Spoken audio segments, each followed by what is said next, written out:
Hey Gettys nerds, 2024 is shaping up to be a fun year for Addressing Gettysburg, and we want you to join us. Our Get Out of the Car tours put together and led by licensed battlefield guide Louis Trott kick off in April and will be available at a later date for the first time ever on our YouTube channel. Speaking of our YouTube channel, Gettysburg National Military Park's Winter Lecture Series is available exclusively over there from January through March. So be sure to subscribe and click the notification bell so you don't miss a single one. We have much more in the works, so be sure to follow us on Facebook, Instagram, YouTube, and now for free on Patreon. We hope to get to meet and spend time with many of you this year as we spread the word about the Battle of Gettysburg and the Civil War. Help us teach the masses that history is not boring.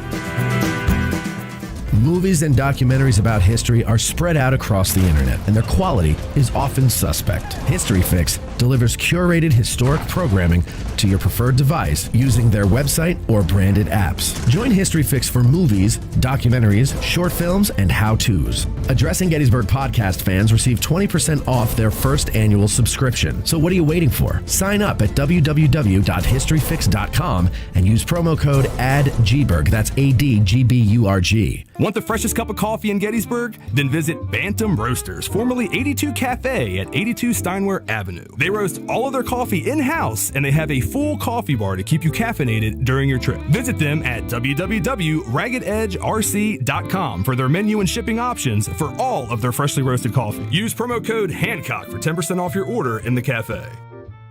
This episode of Addressing Gettysburg is brought to you in part by me, audiobook narrator Mike Scott.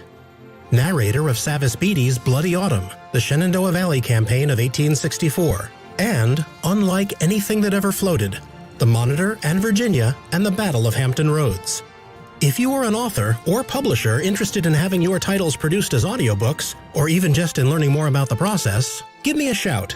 You can find my contact info on my website, MikeScottVoice.com. That's MikeScottVoice.com. And Civil War Trails. It's the world's largest open-air museum, and they offer over 1,300 sites across 6 states. Drive the Gettysburg campaign turn by turn, paddle to Frederick Douglass's birthplace, or hike to remote earthworks and artillery positions. Visit civilwartrails.org to request a brochure and explore their interactive map. Follow Civil War Trails and create some history of your own. From the Gettysburg Museum of History Studios, you're listening to Addressing Gettysburg. Hello, ladies and gentlemen. Welcome to this episode of Addressing Gettysburg's Ask a Gettysburg Guide. And today we are talking about the top 10 rare and unique cannons on exhibit in the park. And it comes out of this book, which I suggest you get a hold of, Top 10 at Gettysburg. It has several authors, Richard Bellamy, Jay Jorgensen, Larry Corsick, Mike Rupert, Pat Schubert, Ralph Seigel, and James Woods. Not the actor James Woods, right? No. Okay. And sitting with me here is not the actor, Ralph Seigel. Hello, Ralph. Hello. Now, before we get into that, so by the way, if anybody is interested in picking up a copy of this book, I forget where I found it. We think it was probably the Heritage Center, right? Well, we know they're at the Heritage Center. They do have them at the Heritage Center. You might want to call and check at For the Historian, see if they have it. I think I've seen it there, but I know I bought this at the Heritage Center when I had some friends in town and they wanted to go check it out.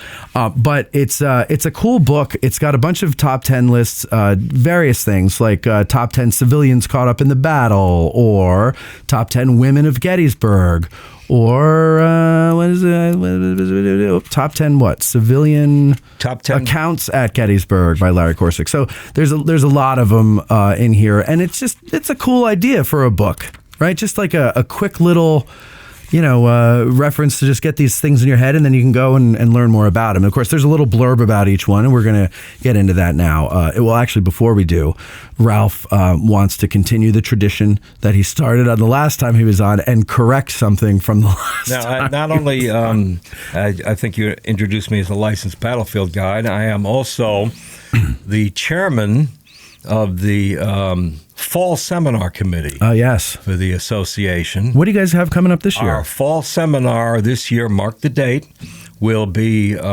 September 22, 23, 24. Okay. It's Friday, Saturday, Sunday. And I'm going to cue you in here. Well, what's the topic, Ralph? Oh, I'm so glad you asked, Matt.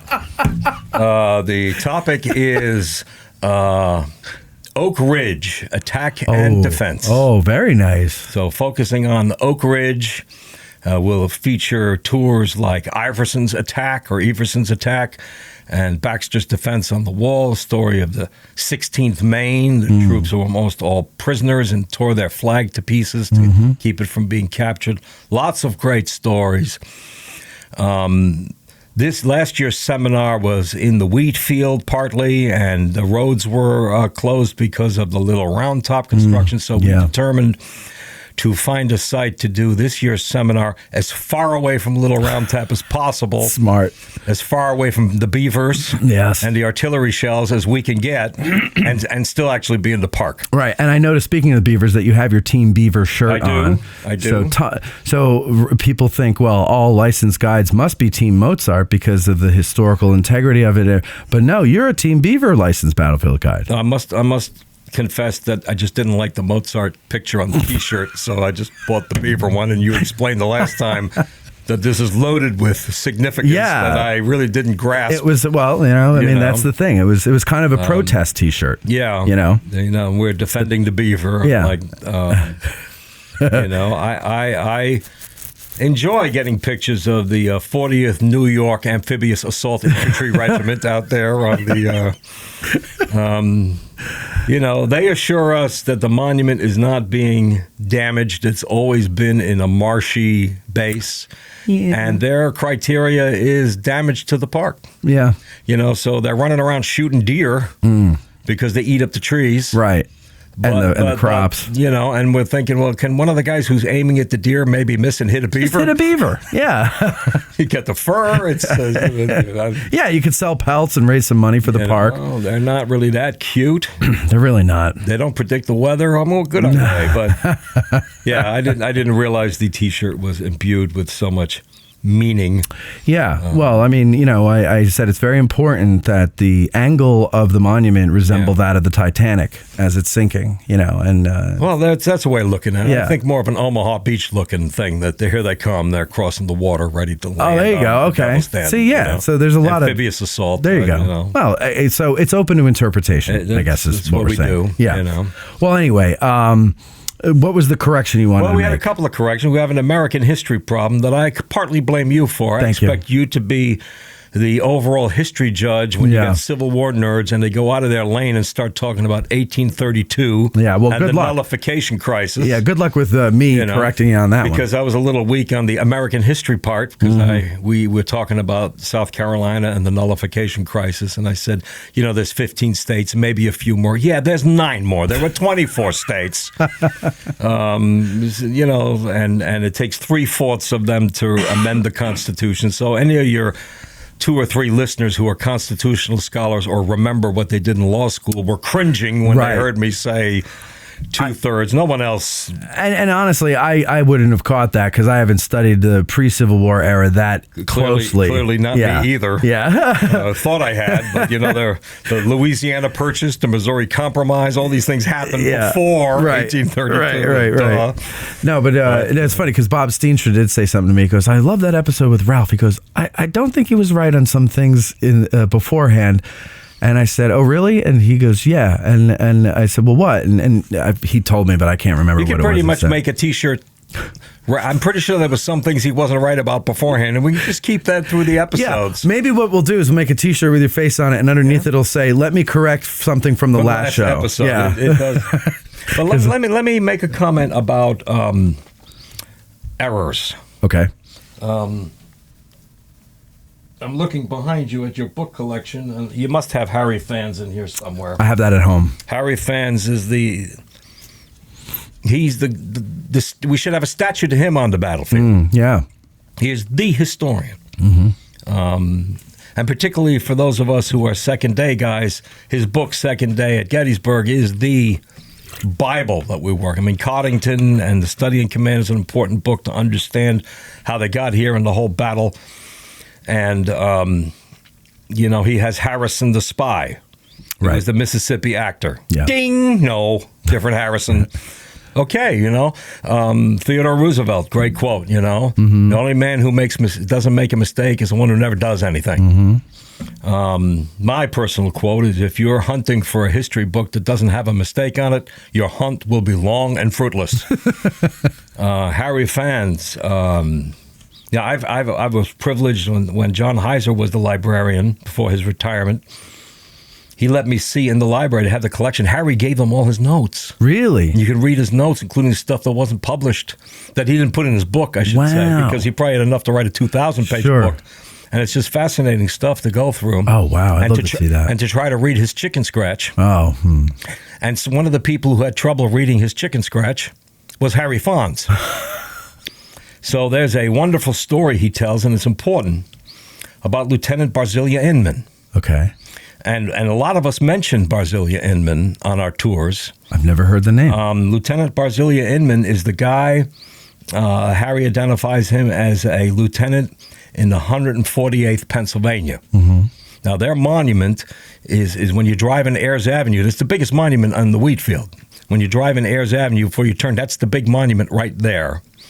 At the bend there. Right at the bend. Yeah. 140th Pennsylvania, right in the center eastern edge of the wheat field. And Barzillai Inman is wounded and spends the night, he's shot through both legs, and he spends the night using his sword to smack at the hogs that are rooting around, chewing on the corpses of the dead. I've heard the story. I never heard the name. Yeah. Yeah, okay. Wayne Motts will use the story in his Travel Brains tour guide. Talks about Barzillai Inman. Harry Fons writes about Barzillai Inman. So you get this picture of these hogs. They're all from the Rose Farm, wandering a quarter mile over into the wheat field, and someone out there rang the dinner bell because the field is covered with dead bodies and wounded men, and these hogs are just chewing and going to town. Yeah. Barzillai Inman wasn't in the 148th Pennsylvania. He was in the 118th Pennsylvania. The corn which we exchange talked regiment. about at our last program on Kershaw, the ones who were fighting on the Rose Farm section of Stony Hill. Okay. So the hogs were released from Rose Farm's pens right there. Those were the hogs he was whacking his sword at. And, and looking at his chicken scratch, I didn't get a chance to ask him because by the time I saw this in the notes, he had already passed away. Sure. It's 118th and had a mark on it. It looked like 148th. He's there trying to get these on a deadline. He's trying to get the thing written, and he's looking at his notes, and it's 148 because there's a mark on the page. Because there's a mark on 118. Jesus. And he moves the guy completely to a different spot, and it creates a completely different context for the story of the hogs. Wow. So you only know this because you saw his notes. I found it. I looked and then I looked it up in the 148th, and in the roster in the back of the regimental history, his name's not in there. I see. And then I looked at the 118th, and there he was. Wow. In the back of many of the regimental histories will have rosters in the back of everybody who was in the regiment, and Barzillai Inman was in the 118th. So at least he got the right region. Oh, no, yeah. He's on the right. Yeah. It is the second day. Yeah, but it's a different. But those hogs didn't get out into the wheat field. And how many times have we told that story? Well, they didn't get out that we know of. Well, it's not likely. I mean, they had plenty to eat right there. That's true. They didn't have to go far to find food. They're just chewing on the corn exchange guys. God. And, God, what a mess. And, of course, Kershaw contributed many corpses to that area also. Sure. So an embarrassment for me doing a Kershaw Regiment podcast. And I was focused on the radical idea, the non-conventional idea, of which I got a lot of teasing in the meantime, I might add. Not a lot, but a few. That was the area where the Confederacy lost its opportunity to win the Civil War. Right. On Rose Lane, leading down to the Rose Farm. And thinking about all of that, I didn't have the notes in front of me for Kershaw's brigade itself. And the very first question that we got in the program, somebody asked, what happened to the officers in the regiment? And I couldn't answer it. How can you do a Kershaw Brigade program and not be able to talk about the people in Kershaw's brigade? I listened to that when you put it up live, and I was like, embarrassed of this. I'd fire myself. But at least you're having your mea culpa now. So we'll do it. We'll move fast. Yeah. All right. But of Kershaw's regiments, the 8th South Carolina, they're good stories. John Hennigan was the commander of the 8th South Carolina. They're the ones who attacked into the peach orchard from the left, and he survived the battle unharmed. Okay. But he's captured in 1864 in the Shenandoah Valley and sent to prison camp on Johnson Island up by Cleveland, up north there. And he dies in prison camp 2 weeks after the war ended. Isn't that something? That sucks. You know? You made it all that way. The major in command of his second in command was Major David McLeod, who was an interesting guy because he's 6'4". And had been through multiple battles and never been hit. Wow. But you'd think he'd be everybody's target from the first battle. Yeah. They're all missing, Bill Bradley out there, the tallest. He's 6'8" inches taller than everybody else. How are they missing this guy? Yeah. But he is mortally wounded, and on the retreat across South Mountain, he dies. When the Confederates are retreating at South Mountain. Yeah. And it's a famous burial. He's buried on the J.W. George farm in New Franklin, right near Chambersburg. Oh, okay. And his slave, which they didn't call them that in the Confederate forces, body servants, whatever, sure, yeah. How many thousands they had with them, like they had a choice. Right. But it does, it is a counterfactual to the horrors of slavery, because this guy was devoted to McLeod. Sure. And in 1866, after the war, he brought the family, he probably buried him, and he brought the family up to New Franklin to disinter McLeod and bring him back home to South Carolina. Wow. Can you imagine? He could have just taken off. Yeah, right, yeah. Yeah, but where to though? That's the thing. I don't. They reburied him in the family. No. Right? I'm saying where would he have run off to? That's that. It's not like there was a land of opportunity. A lot of men here in this area were recruited into the Massachusetts regiments that are so famous. Sure. 54th and the 55th have a lot of Pennsylvania men in McConnellsburg and Mechanic. 118 from the Adams County area. In the 54th. Oh my God! John Hoptak did a few dozen. No, I think it was 2 years ago. John Hoptak did a lecture on it, and he had 118 pieces of paper with the information on each guy that was from the area, and there happened to be exactly 118 people in the audience. So we all got a piece of paper. It was pretty cool. Yeah. But 118 from the Adams County area. 7th South Carolina, we talked about Wyatt Aiken quite a bit. Wyatt Aiken was expected to die after Antietam because he was shot through both lungs. He survived. He rejoins the regiment. Amazing. In June, just on their marching into Gettysburg, but he's really not well. Oh, I would imagine. He can't. He will lead the regiment, and finally he's just, when they leave Gettysburg in Pennsylvania, he just calls it quits and retires and is discharged from the Army next year. He probably shouldn't have been in the Gettysburg campaign. So the man who's really leading the 7th South Carolina is Elbert Bland, Lieutenant Colonel Elbert Bland. He's a medical doctor. His arm was wounded in the 7 days, so he's got a lame arm. He's shot in the leg at Gettysburg, so he's like the John Bell Hood story. Right. First the arm, then the leg. Yep. He's down fighting in Chickamauga with a cane, with an arm that doesn't work, and he's killed at Chickamauga. So he's just a bullet magnet. That's Elbert Bland. 3rd South Carolina, commanded by Major Robert Maffitt. He's famous at Chancellorsville because he's carrying a fancy pearl-handled sword, and they capture him and they take the sword. And they're so excited with the sword, he slips it into the woods and escapes. So the sword all gets they into care Union about hands. is the sword. Yeah, well, the wilderness, you can go 5 feet and you can't see anybody anymore. So he got away. That's funny. He is a prisoner of war in the Shenandoah Valley, 1864, sent to Fort Delaware as a prisoner, and he dies there, like Hennigan, 2 weeks after the war is over. April 26th, he dies of disease at Fort Delaware. Colonel J.D. Nance, who's the official commander of the 3rd South Carolina, he misses the battle. He arrives on the 3rd of July to take command of the regiment, and he's killed at the Wilderness. So these South Carolina guys... John Kennedy, remember, he commanded the whole left-wing charge against the Peach Orchard. He's wounded in the attack on the Peach Orchard. He's wounded 6 times in the war. survives, becomes lieutenant governor of South Carolina. And this is weird. He's elected to Congress, runs for Congress, gets elected, refuses to take the oath, and is never seated, which is like, well, when you were running, didn't it occur to you that you you knew you were going to have to do it. So it's kind of a protest thing. But he ends up becoming consul general in China. Really? Grover Cleveland. So he has an interesting career, but there's an interesting story. He's transported wounded in an ambulance wagon all the way back to Winchester, and the ambulance wagon breaks down. And so everybody who was in the ambulance, including Colonel Kennedy, are lying on the side of the road with the broken. I don't know what happened to the ambulance. They don't explain it, but these wounded guys are lying there. And John Black, the colonel commander of the 1st South Carolina Cavalry, goes riding by, and he recognizes Kennedy. He gets off and says, "Are you all right?" He says, "No, I'm not all right. I'm in the ambulance." And he goes back and he gets Jeb Stuart's personal ambulance and comes back and gets Kennedy and transports him back down south to a hospital in Jeb Stuart's own ambulance. Wow. So that's Kennedy.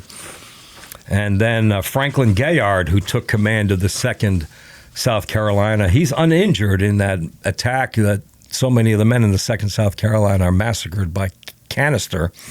But Gayard is killed in the wilderness. And when he's killed, his replacement is Major William Wallace. Mel Gibson. Can you believe it? Wow. And for the rest of the war, I thought he was killed hundreds of years before. For the rest of the war, the 2nd South Carolina goes into battle with blue makeup on their faces.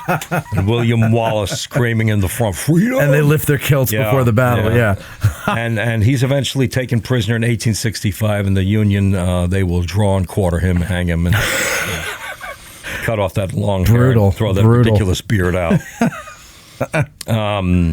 William Davis de Saussure was the commander of the 15th South Carolina. He was killed, and he's interesting because these men described that he was shot in the head.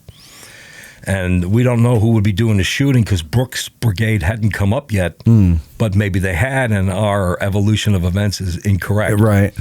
I identified him as a former U.S. Senator. That was his dad. Oh, okay. William Ford de Saussure was the U.S. Senator. Young William was he wasn't that young. He's the oldest officer in the brigade, but he was a lawyer and probably would have become a senator. And enough with the officers. Some of the interesting soldiers, 8th South Carolina, Henry Miller, charging at the peach orchard with the 8th South Carolina, gets his finger shot off. And the lieutenant says, you better go back. That looks terrible. He goes, "I'm not going to go. They'll call me for getting my finger, and they'll call me a coward." A second later, an artillery shell blows his arm off. Oh, my God. And then he says, "Okay." And he says, "Well, I can go back now because I would rather lose my arm than be called a coward." Wow. That was they were of a different metal back then. And, Captain Thomas Powell, leading Company E, up the charge to the peach orchard, gets mortally wounded, falls down, and lying on the ground keeps yelling, "Forward, boys, forward," waving his hand. 2nd South Carolina, Lieutenant M.R. Hinson, I don't know his first name, just the initials M.R., and his younger brother Elijah are in the regiment. His younger brother is in his company. And M.R. Hinson is hit in the head with a canister ball and killed. Elijah has his jaw shot off. Oh, that's my biggest nightmare. Can you? No. So he collapses. He's taken prisoner, and in September, the family finds out that he died, probably at Fort McHenry, which is where they brought the wounded prisoners. But it doesn't say. But he died in Union Hospital. No one knows when, but can you? I can't. There's I think it's Alexander. Doesn't he have an account of seeing a guy laying up against the fence around the peach orchard, and he thinks he's dead, and then he saw him move, and then he looked closer and saw that he was missing his jaw. And he said of all the sights that he's seen throughout the war, that haunted him the most. I've got to go find that because that probably was him because that's the right regiment. I wonder if, Horrifying. I mean, it just but when I read that, and I don't know why it never occurred to me before that it's possible to get your jaw shot off. But when I first read that, I was like, oh my God, like war is horrible. Yeah, what does a doctor do when that guy comes in? What do you do? But that's my question. Gauze. I don't want to see that anymore. But what do you do back then? I mean, what do you do? Now we have prosthetics. They could probably make it look, like you have a jaw again. But like then, obviously you're not going to live. You're going to just slowly die. And I tried to remember the brothers' names because I had them in my notes, but I couldn't find them. They're the Daniel brothers. Okay. 2nd South Carolina, Lieutenant James Daniel. He's 27 years old.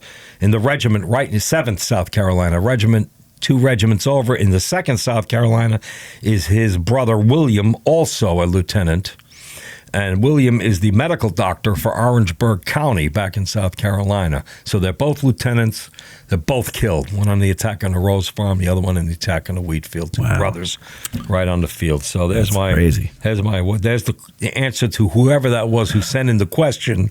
You might want to send him an email if you still have to live. Who say, hey, he answered all of them on the next podcast. Yeah, all right.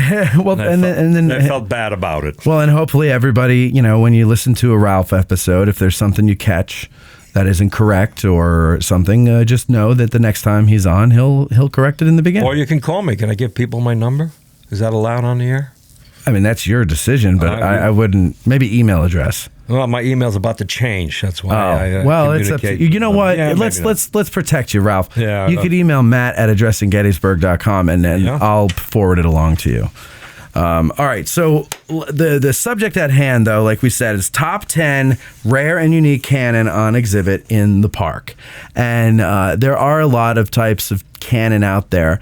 Predominantly, we've got 3-inch ordnance and Napoleons. If you show the preview photos, I have a preview Napoleon and also a preview ordnance rifle and preview Parrot 20-pounder. Okay. And most people come to the battlefield. Those are the 3 basic guns that you're going to see all over the place.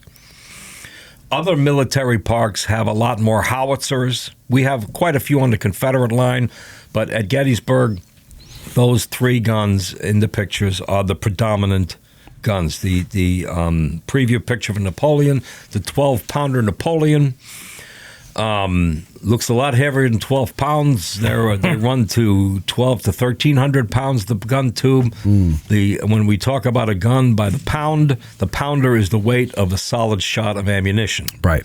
So the Napoleon 12-pounder fires a 12-pound solid cannonball. The gun is brilliant engineering.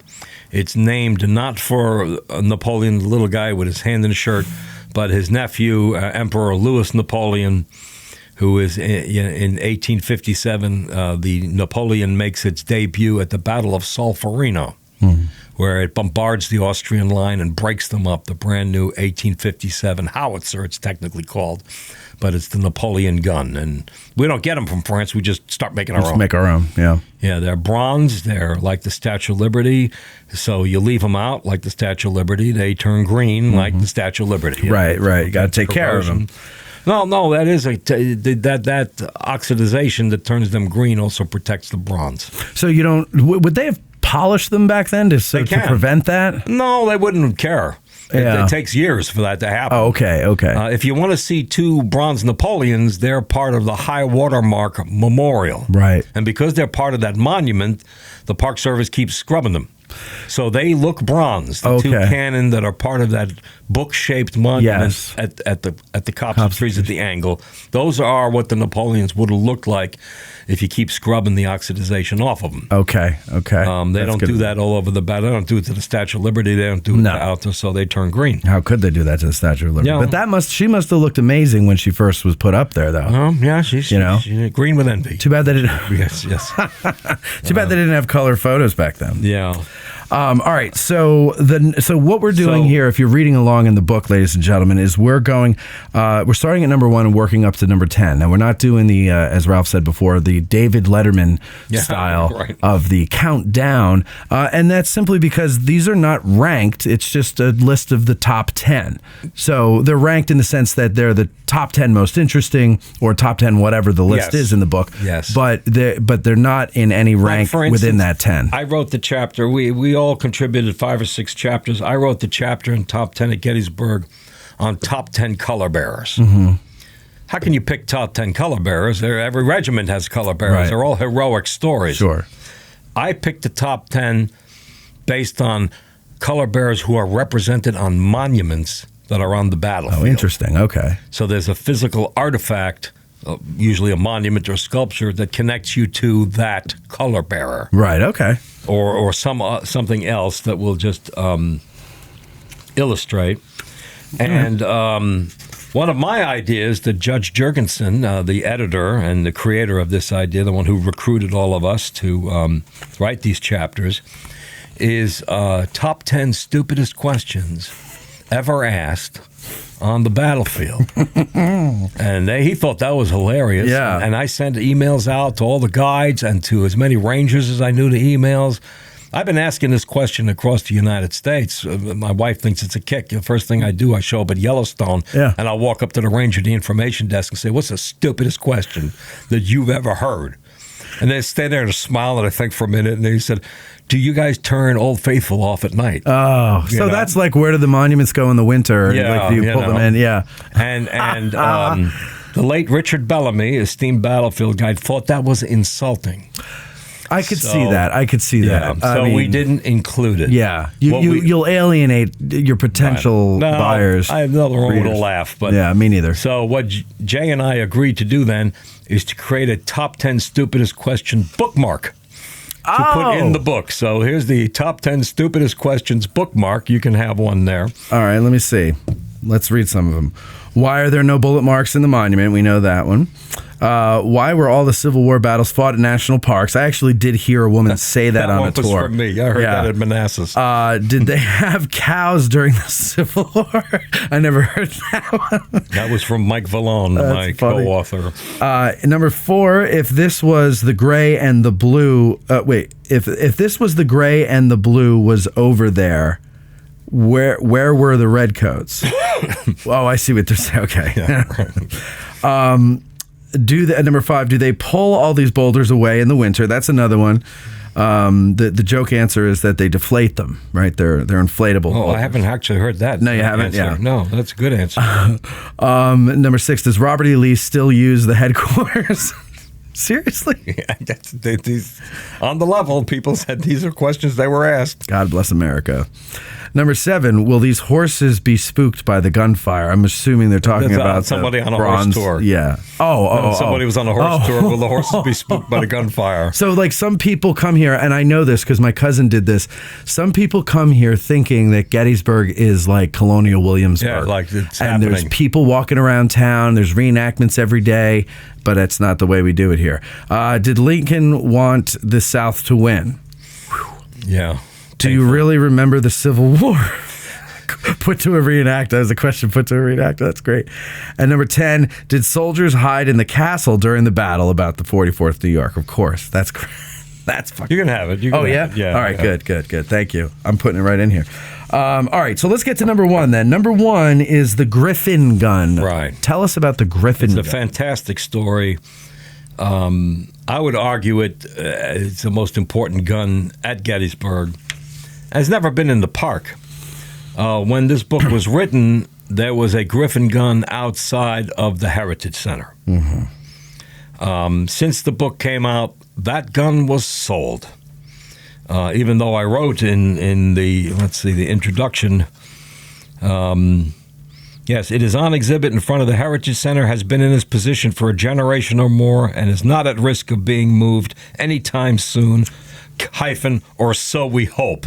Yeah, 3 years later it was gone. So well done, Ralph. It's not there. However, you did say that it can be found. Not this one, but one of them can be found where? The Lomas Center. The Lomas Center. Artillery Museum has their own Griffin gun. Mm-hmm. And it's on exhibit there.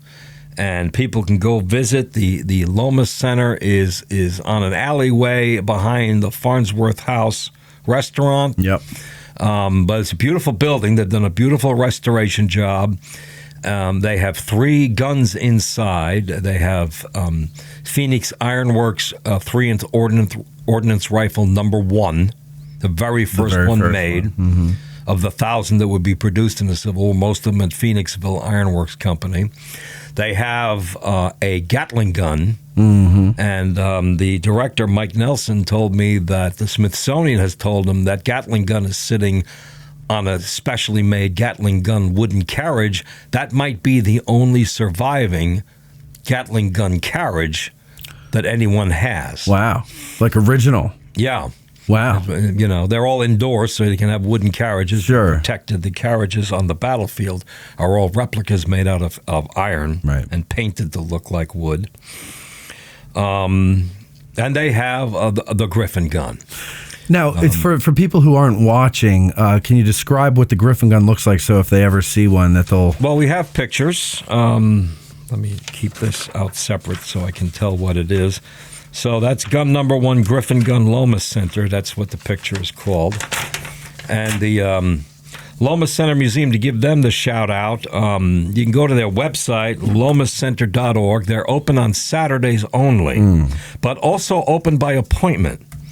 And my experience has been is that if somebody's inside and you knock on the door or call them, they'll let you in and give you a tour because that's what they're there for. They're just not staffed up to be open all the time. And I'm not sure they would get the traffic because of their location. Sure. But they're working on audience generation. So their website, lomascenter.org, has a link to it. Michael Nelson is the director. And from personal experience, I tell you, they're enthusiastic for people to come in and look around. They have an enormous collection of rifles, an enormous collection of artillery shells, lots of posters and pictures that are very interesting. It's a very active exhibit. It's very, very small, so it's easy to look around, but the stuff in there is great. It's all collected by the late George Lomas, who was the founder and owner of the Regimental Quartermaster, a very famous store, where gun number 1, ordnance rifle number 1, was in his yard. Yeah.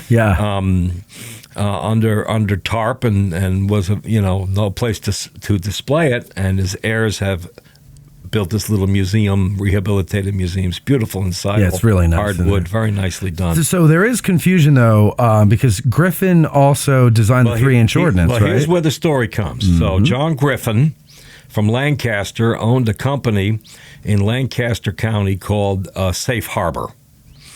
And he was experimenting and developing new systems of making wrought iron parts, prefabricated parts for lighthouses that they were putting all over the Great Lakes and some inner waterways. The big lighthouses on the coast are big mortar lighthouses, but they tried to start making cheaper lighthouses, quicker to put up, out of iron. And a lot of them you can't tell because they're painted, and so they look from a distance. You walk up and you knock on it, and you go, oh my God, it's iron.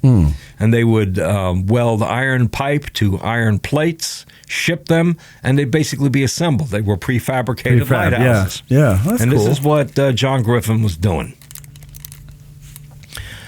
Keeping an eye on him is the Phoenixville Ironworks, which is one of the largest ironworks in the North. And I have the president's name. It's in the book, which I'm now ruffling through. Reeves, I believe. Yes, Samuel Reeves. I would almost said Steve Reeves, and it would have been another correction for the next episode. Samuel Reeves is running Phoenixville Ironworks, which is making cannons. John Griffin is making lighthouse parts. John Roebling in Trenton, New Jersey, is taking John Griffin one step further. I'm not sure the two knew each other, but they're technically in competition because he's stretching out wrought iron into wire. Now, wire is something new. Yes. This is 50 years before electricity and so forth, so we don't have wire all over the place. His idea, he's stringing it out into wire and braiding it, twisting it into rope for suspension bridges. And he builds the Brooklyn Bridge and the Golden Gate Bridge are built with John Roebling wire cable, wire rope. He was called the Wire Rope Company. So is this Washington's father? It is. Yeah, okay.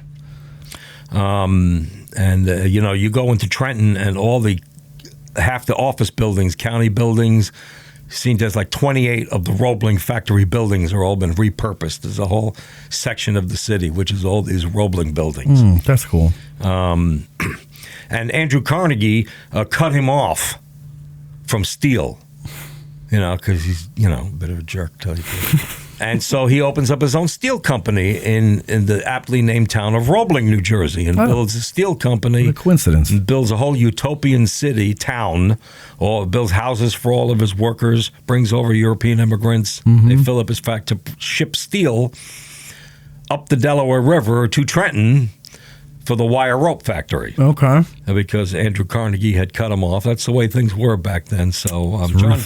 Griffin is a much smaller operation. He's building these lighthouses. And important as the story is, a great story, is 1844. The most sophisticated ship in the United States Navy sets sail, the USS Princeton. Built and designed, financed by Captain Robert Stockton. A very important man in Princeton. His grandfather was Richard Stockton, the somewhat disgraced sign of the Declaration of Independence. Morven was the Stockton family home for many years, was the governor's mansion in Princeton.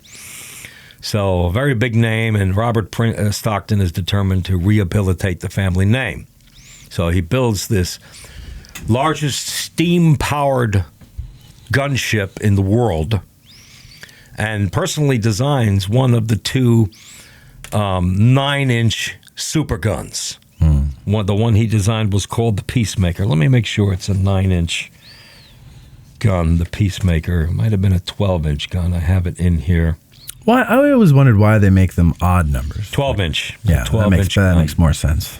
Yeah. It's like the British had a 9-pounder. It's like, why 9? Why not 10? Let me read a little from the book if I can. Go ahead.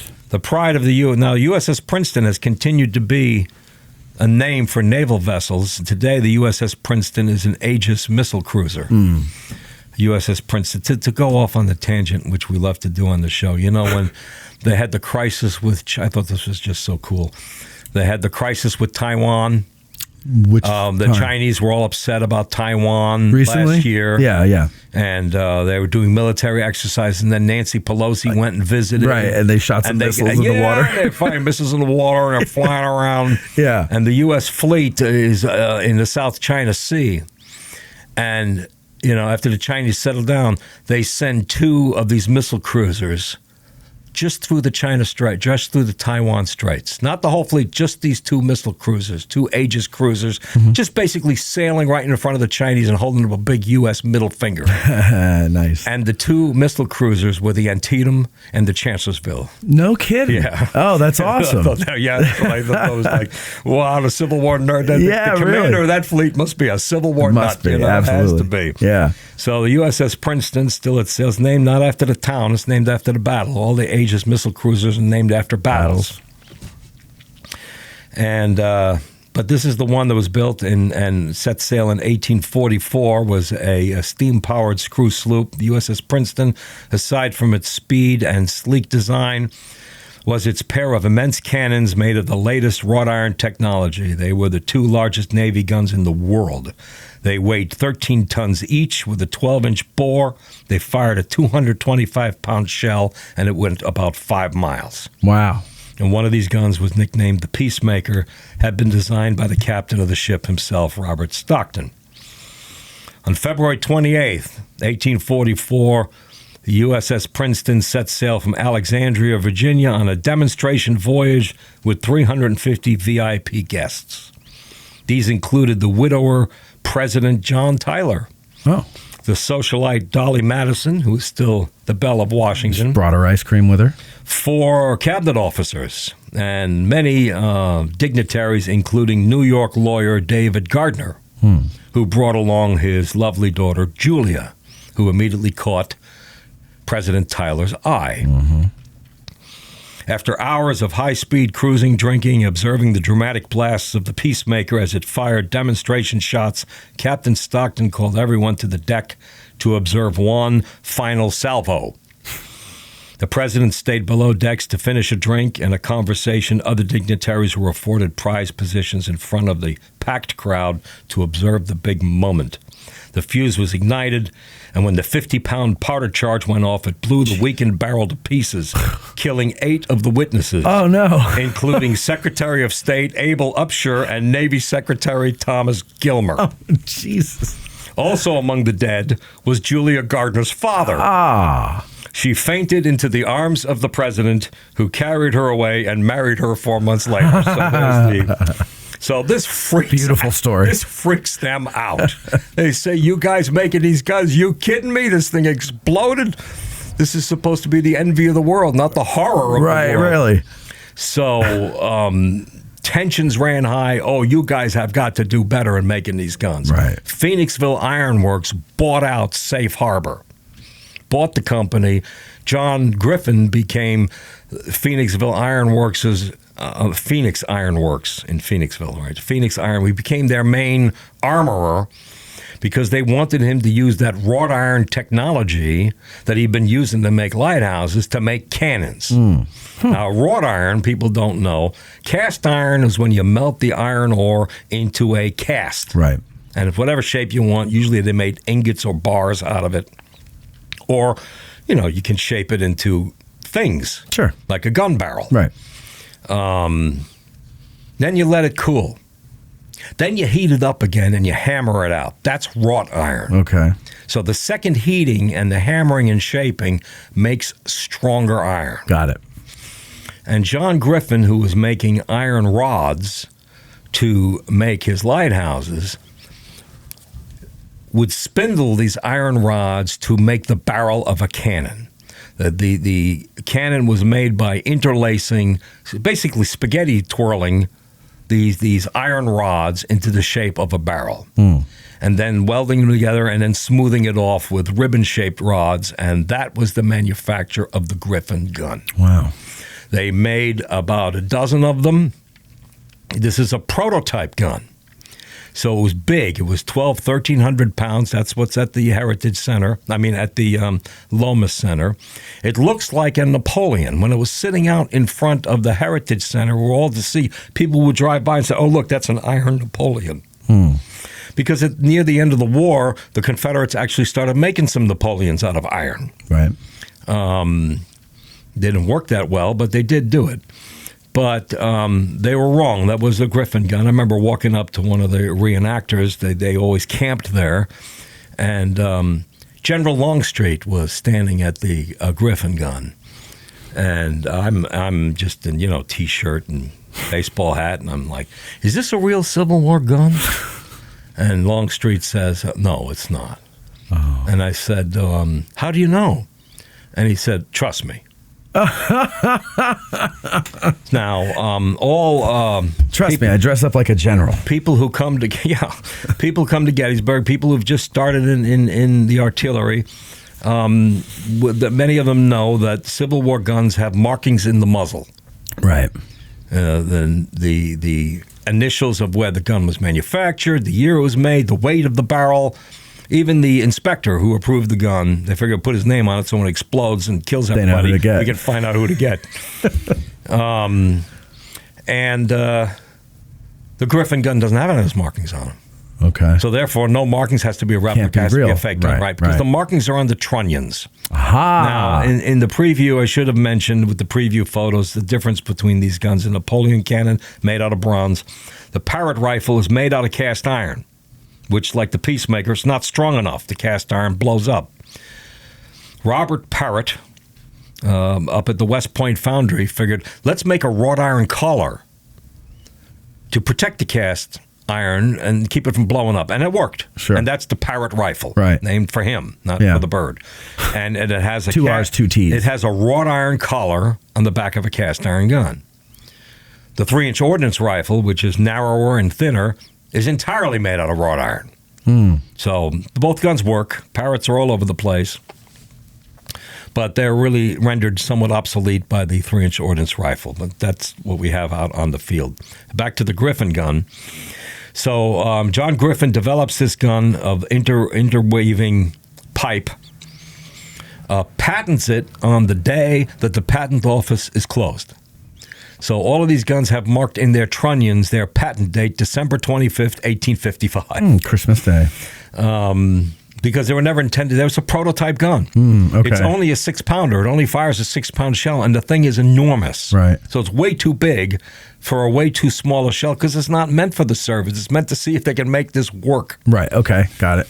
And he figured eventually, instead of the rods, and we're wrapping them in ribbon to make it smooth, why don't we make the whole thing out of wrought iron ribbons? So they made flat ribbons instead of the rods and started interweaving them, sort of like a basket weave. Okay, yeah. And that's the 3-inch ordnance rifle, which is sometimes also called by some people the Griffin gun, because Griffin invented it. Right, okay. But generally it was ordered by the Ordnance Department, and that's why it's called the ordnance rifle. Ah, got it. Fires a 3-inch shell, 3-inch wide. And, the 3-inch ordnance rifle, the largest production, more than 1,000 made. We have... how many do we have at Gettysburg? I believe we have 109.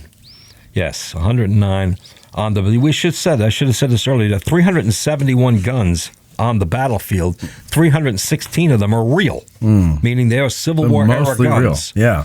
Were they here in the battle? There's a handful that we know. Other than that, there's no way of knowing because nobody kept track of the serial numbers, except for a few particularly anal retentive people like John Califf, who wrote all of them down. So now we know his guns.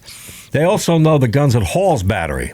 If you visit up on the battlefield where the Reynolds statue is, Hall's Battery's across the street from Califf's. Those 2 rifles in Hall's Battery were his guns during the battle. Is that true? Yeah. So those are also guns that were here in the battery they represent. Yeah, a volunteer hunted them down. He's a well-known guy in the research community, Jerry Coates. And he found the records in the National Archive for Hall's Battery, and gun number 146 and 161 were in his battery, and those 2 guns are at the monument up on the Chambersburg Pike on where the Reynolds. Cool. I didn't know that. Statue. That's pretty neat. So and now the Loma Center has gun number 1. Whose battery was that? Was that Reynolds? It was in Reynolds' battery and was captured. Yeah, right. Which nobody ever talked about because the park didn't control it, because it could have been sold at any time. Right. And it is technically still in private hands, but now it's in the museum. But you can actually go and see it. So that's a gun that was actually here. But that's a famous gun, and everybody walks into the Loma Center and walks past the Griffin gun to go look at gun number 1. Sure. And I'm like, okay, well, gun number 1's pretty cool, but this is the missing link. Yeah, now I got to go look at it again, because I remember that being out there, but I can't picture it. And when I just Googled it, they're just really showing 3-inch ordnance rifles. Right, that's the famous gun that gets everybody in the door. They all want to see gun number 1, and they all walk past the poor Griffin gun, which in terms of evolution of metallurgy is far more important. It was never used in the war. Right, It was never meant to war. It's way too heavy for a 6-pound round. Right. They were experimenting in how can we make wrought iron barrels. And it's the direct ancestor of the 3-inch ordnance rifle, which was prolific in the war. Sure. Yeah, those are everywhere. Yeah. All right, so then let's move on to number 2. Number 2 is the Memphis gun. Memphis gun I ranked as number 2 because it's just, from the Confederate point of view, a heartbreaking story, because it shows the torment of the Confederacy, their disadvantage in manufacturing. Now, sometimes you read certain books or hear people and you think the Confederates didn't have any factories at all. There were 18,000 manufacturers in the South, many of them just small machine shops. The North had 100,000, but the South did have them. And there was a Ironworks, or a foundry in Memphis, Tennessee, run by 2 men, Quimby and Robinson Ironworks. And as the war approached, they were making howitzers. 12-pounder howitzer. And the 12-pounder howitzer, we do have a picture of the Memphis gun with my friend George Newton, who I learned about. Gun number 2, photograph gun number 2, has the Memphis gun, and that's battlefield guy George Newton, since retired and moved to South Carolina, of all places. It's warmer. But, he wrote the book Silent Sentinels. Yeah, and is an acknowledged authority on artillery. He has a whole program on the Gettysburg Daily website, and this is where that picture is scarfed from, where he's posing and showing the Memphis gun. Quinby and Robinson, Napoleon. As the war approached, Quinby and Robinson started making 12-pounder Napoleons, a larger gun. The howitzers all have a band right behind the muzzle. And Quinby and Robinson put that band on their Napoleons, too. They're the only ones that did that. Mm-hmm. So they put the howitzer band on their 12-pounder Napoleon, probably because nobody ever told them they're not supposed to. I don't know. I mean, they didn't see that. They said, we always put a band on the gun. Right. And so they put a band on the 12-pounder. They're the only ones who made 12-pounder Napoleons with the band. Only 2 survive. Only 10 were ever made, or even less. Fred Hawthorne, who's the acknowledged authority on cannons on the battlefield. Fred knows where practically every gun is by number. So we give a shout out to him as the fact base. He studies and has revised many of the inventories of the artillery at Gettysburg. And Memphis fell in June of 1862. So, within 12, 14 months of the beginning of the war, Memphis was under attack. The real battle was for Island Number 10. And once the Navy and Ulysses S. Grant captured Island Number 10, basically the ships sailed to Memphis. In the morning, there was a gun battle on the Mississippi River, and Memphis surrendered by noon. And the troops marched in, so it was kind of a peaceful surrender. I went to B.B. King's Club and hung out somewhere. So Memphis falls and Quinby and Robinson's shut down. So the gun itself represents the difficulty of Confederate manufacture. There are only 2 survive. Gettysburg has them both. And one is on display. If you park your car and you want to go to the North Carolina Memorial, the walkway, there's the break in the wall. You're heading toward the North Carolina Memorial. You stop at the break and you look to the left. The first gun you see is a green gun. Is a Quinby and Robinson 12-pounder Napoleon. Okay. And you walk over and look at it, and you can see the band that's around the thing. You also see some chip marks on it that it was either dropped or hit by stuff. You never tell what those dents are. Right. I love the ones that are all marked up with dents, though. So the band, does it have a practical purpose or a functional purpose? I think it's for something to put a rope on to lift the thing. Yeah. But most Napoleons don't have them, and they managed to lift them too. So I'm not entirely sure. There's a knob in the back called the cascabel, and the howitzers have this band in the front. It doesn't add any strength. It may be a remnant of the age where they decorated these guns. I was going to say, is it decorative? 17th and 18th century, the guns were very fancy, very decorated, and then it became much more practical. Because there's those howitzers that have the dolphins on them that look like dolphins. Gun number 3. Oh, well, then let's move on to that one. Gun number 3. Yes, and if you look at the Vienna guns. Right, gun number 3, the Vienna gun. Now you're driving up West Confederate Avenue, you pass Robert E. Lee, you pass different memorials, and you come to a stop sign. It's the only stop sign once you're on West Confederate Avenue. The right to your left. That was stupid. At the stop sign, look to your left. Those are the Vienna guns, 2 24-pounder howitzers. Yeah. If you're at the stop sign, you've gone too far and you can't park. Now you have to drive around all the park again, and because it's a one-way road. Right, you can't go backwards. So if you anticipate the stop sign from 100 feet away, there's parking space, and you can walk over. Or you could go through the intersection and park by the tower and walk back. It's not that far of a walk. Correct. But definitely get out and look at them because they're really cool to look at. And that's the thing with the guns. Is, infantry, it's an idea. The monument is a memory. You watch them in the movie, you look in the field, you imagine the infantry. Yeah. You can't touch them. They're not there. You see reenactors, you can touch them, I suppose, but it's not really, you really want to It's not advised. Not unless you know them. Cavalry, maybe a horse tour, I don't know, but how do you picture the cavalry? It's hard. It's all imaginary. Yeah. Not the guns. They're right there. You can walk up to them. You can touch them. Yeah. You can see what they look like from a distance on a ridge. Feel them. You can.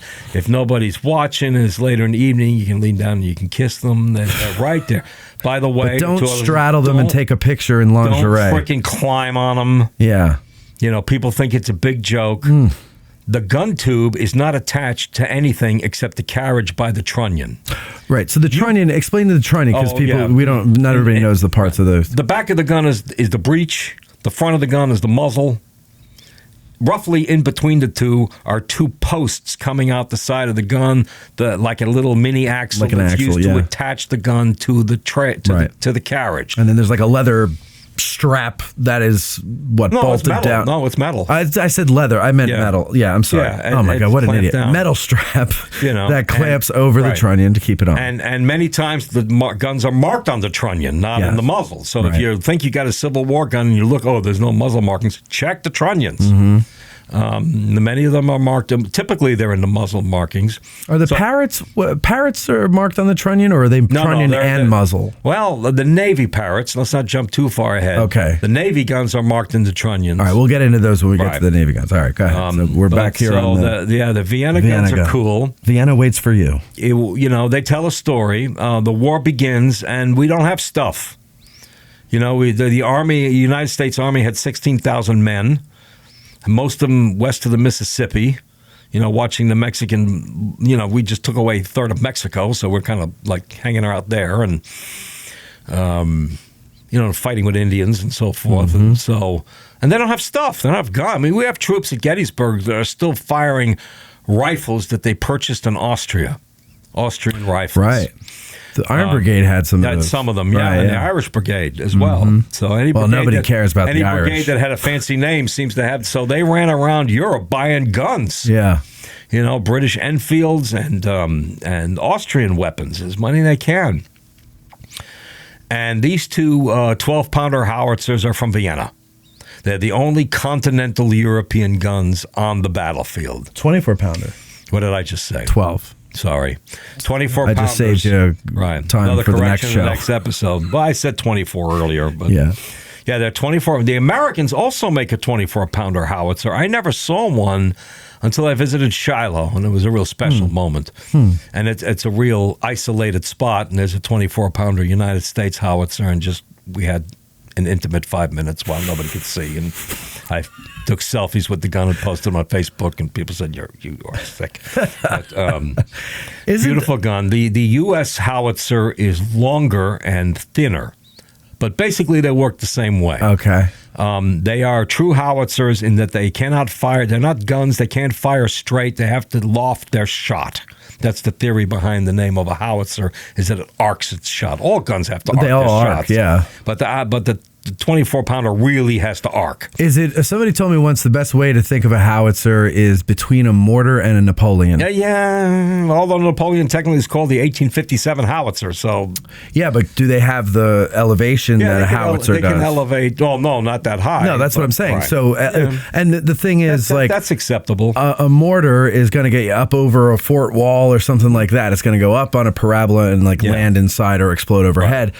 And a howitzer kind of does that, but not to the steepness. Yeah. Right. It can shoot level and also loft. Yeah. The 24-pounder howitzer is lofting the largest ordnance in the battle. I bet. A 24-pound cannonball. I mean, it's not a basketball. It's a bowling ball. I mean, it's enormous. Huge. Yeah. And they come with an exploding shell. Yeah. And people wonder about exploding shells. It has a fuse in it that lights. Yeah. Nobody's sitting there lighting the fuse like in Wile E. Coyote and sliding it into the barrel. Right. The explosion of the gun when it fires ignites the fuse. Right. And there are accounts, especially in the fighting at the Peach Orchard on July 2nd and on the Emmitsburg Road line, that they can see the lit fuses flying through the dark. As the guns are fired, they can see that lit ember fuse going through the air. And you're like, oh, brother. God, that must be terrible. Why are you here? But, speaking of exploding rounds, we saw an unexploded round was unearthed yesterday. Yeah. On Little Round Top. A big event just yesterday. Well, because yesterday when we're recording. When we're recording, right. Not from when this comes out. Did you do you know what type of round that is? What is it? I'm confident that it's a Dyer. Dyer. Yeah, round. Somebody else said that. And it's a drop. It's a Union, and it was not fired. It's a drop. It's a lost shell. Because the sabo's still on it? Exactly. There you go. Look at you. Now, what is a sabo there? Sabo, in this case, is a soft lead. Or zinc. Okay. Some alloy. So soft. I didn't know that. I thought it was always lead. And it's on the base of the round. Right. And it expands with the explosion and catches the grooves in the rifling and spins. Correct. And it causes the shell to spin when it comes out the muzzle. Yeah. When you think of a rifled gun, their muzzle loaders, the piece of ammunition has to fit when you're loading it. You're shoving it in. But how is that going to then engage the grooves? And so the different types of shells have different various ingenuity of these sabos that they attach to the back of the shell that fits into the barrel when you're loading it, but when it fires, the sabo expands and engages the grooves, causing the shell itself to begin spinning, because if something's spinning, it reduces the air pressure in front of the nose of the shell, and it'll go twice as far. It's the spinning football concept. Right, like spiral. If you have a set object moving against the air, it's the same amount of space hitting the same amount of air. But if this is spinning, it's 3 or 4 times the amount of metal hitting the same amount of air. That reduces the air pressure. Got it. This is why airplane wings are shaped the way they are. More space across the top than the bottom. Therefore, the air pressure on the bottom is stronger and it lifts the plane. Okay, yeah. That's the idea. Lift. All right, so the Vienna guns, you want to wrap that one up before we move on? Or? Is the only gun on the battlefield that has handles. There you go. And what are they called? Dolphins. Dolphins. Now, is it dolphin or dolphin? No, they're called dolphins. Dolphin. Dolphin. Well, it's not a fish. It's a air-breathing mammal. Yeah. Because in the 17th and 18th century, they were making guns fancy, with little pictures on them and little ding-dings. And the handles were made to look like dolphins that were jumping in and out of the water. Okay. And after a while, they said, they got a contract. They're making 24-pounder howitzers, and it says, okay, I'll put a handle on it, but I ain't doing that stupid dolphin thing. and so the handles, they still call them dolphins. The name stuck. Right. And you can put a rod through them to pick up the gun. That's simply what, people, so 2 guys can pick that up. Yeah, no. 2 guys can break their arms. Yeah, exactly. If they, dislocate their shoulders. Imagine, right, exactly. Or if you can pick it up, dropping them on your toes, forget it. But now, correct me if am I imagining that the ones that we're talking about actually look like dolphins, right? No. The ones on the battlefield are just handles. But aren't there guns on the battlefield that have actual dolphins, or have I just seen that in a picture somewhere? Those are just okay. Two. So I'm just confusing myself. Right. If you visit Independence Hall, many of the American Revolutionary War guns have real dolphins on them because we got them from Spain or from the Dutch. Okay.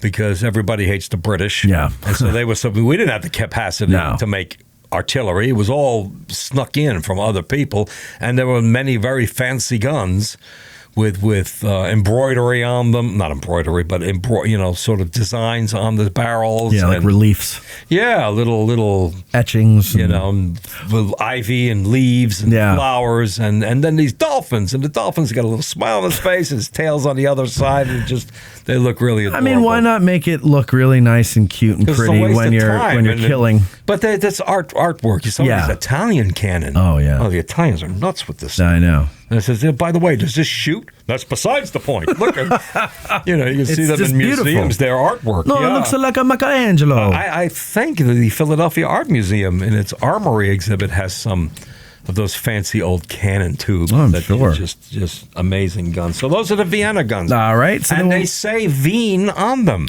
Oh, do they? Yeah. Where? Which is German. On the top of the barrel, one of them says Wien. Wien, which is German for Vienna. All right. And that's and so they are the only guns on the battlefield, and one of the very few on any battlefield in the United States that are from continental Europe. Okay. Now, later we'll talk about the Whitworth gun. That's from England. That's why I'm being careful. That's not continental. I'm trying to point out continental Europe. So isn't this exciting? We're just going around the battlefield. We go to gun number 4, the Tregeder 20-pounder Parrots. The Parrot guns, the 20-pounders. 2 of those pictures, gun number 4 and gun number 4B. So, as folks have been to the Longstreet Tower, some people call it. I call it the Warfield Ridge Tower over there. And as you get out and you walk to the steps, there are these 2 enormous cannon right there. Those are 20-pounder Parrots. Those are Confederate guns. They were not in that position in the battle. They had to answer how many times, why do they have guns here? There's trees in the way. Because they weren't here. Yeah. But the park has to put them somewhere. Right. They were stationed down along the Millerstown Road, and when they went into action, they rolled all the way up into the peach orchard. So where are we going to put them? Well, we'll put them over here. Because they're part of Alexander's battalion and all of Alexander's batteries are in line on that section of West Confederate Avenue. That's an important thing, I think, when you're driving down West Confederate to realize is that the batteries are representing a general area where they might have been positioned, but they're not all positioned along the road. They're like the monuments themselves. At some point, they were there. Yes. Although in this case, the Ashland artillery, they were never there.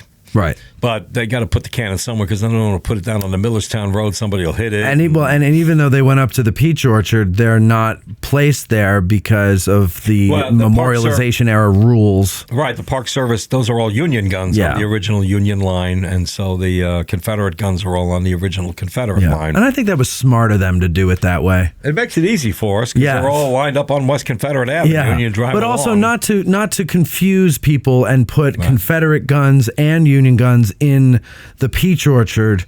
You know, it would just be too confusing, I think. You know what I mean? So now we go to the Union side, where the Union brings to the battlefield only one battery of 20-pounder Parrots. Okay.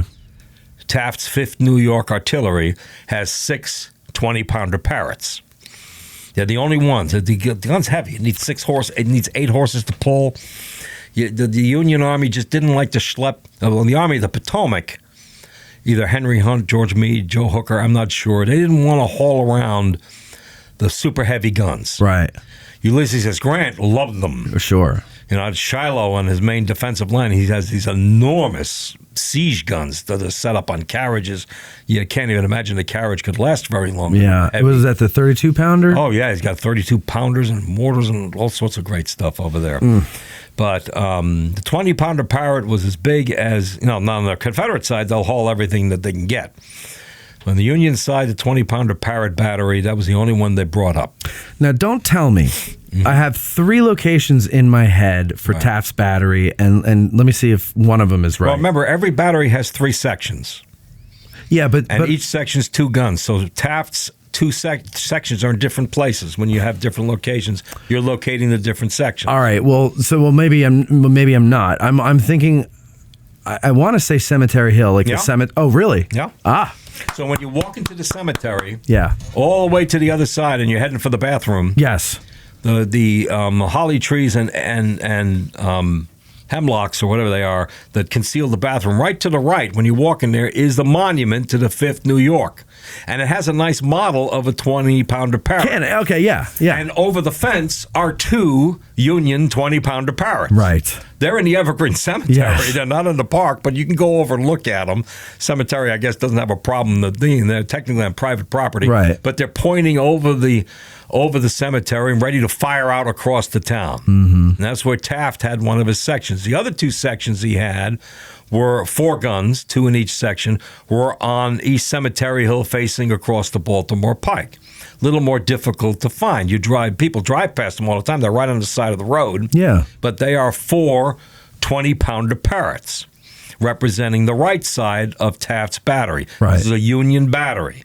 Those Parrots along the Baltimore Pike are Confederate guns. They're Confederate made. You're kidding. Yeah, they don't have enough 20-pounder Union guns to put on the field. So these are all Tredegar-made Richmond 20-pounder Parrots. Oh, I got to go look at them now. That they put into a Union artillery position. So you go walking over there and you're like, well, these are Confederate cannon. Now, do they mark them the same way, Tredegar? Like, do they mark them? No, the markings are very hard to read because the Confederates wouldn't put big lettering. The lettering is very small. Mm-hmm. The 20-pounder Parrot, which is, Confederate counterfeit knockoff, but what are you going to do? Have a war? Yeah, we are having a war, so we'll make what we want. Their collars are larger than the Union Parrots. Okay. But who would know that? Yeah. Unless you go on a battlefield with a tape measure. Right. Which only real nerd would ever do, like me.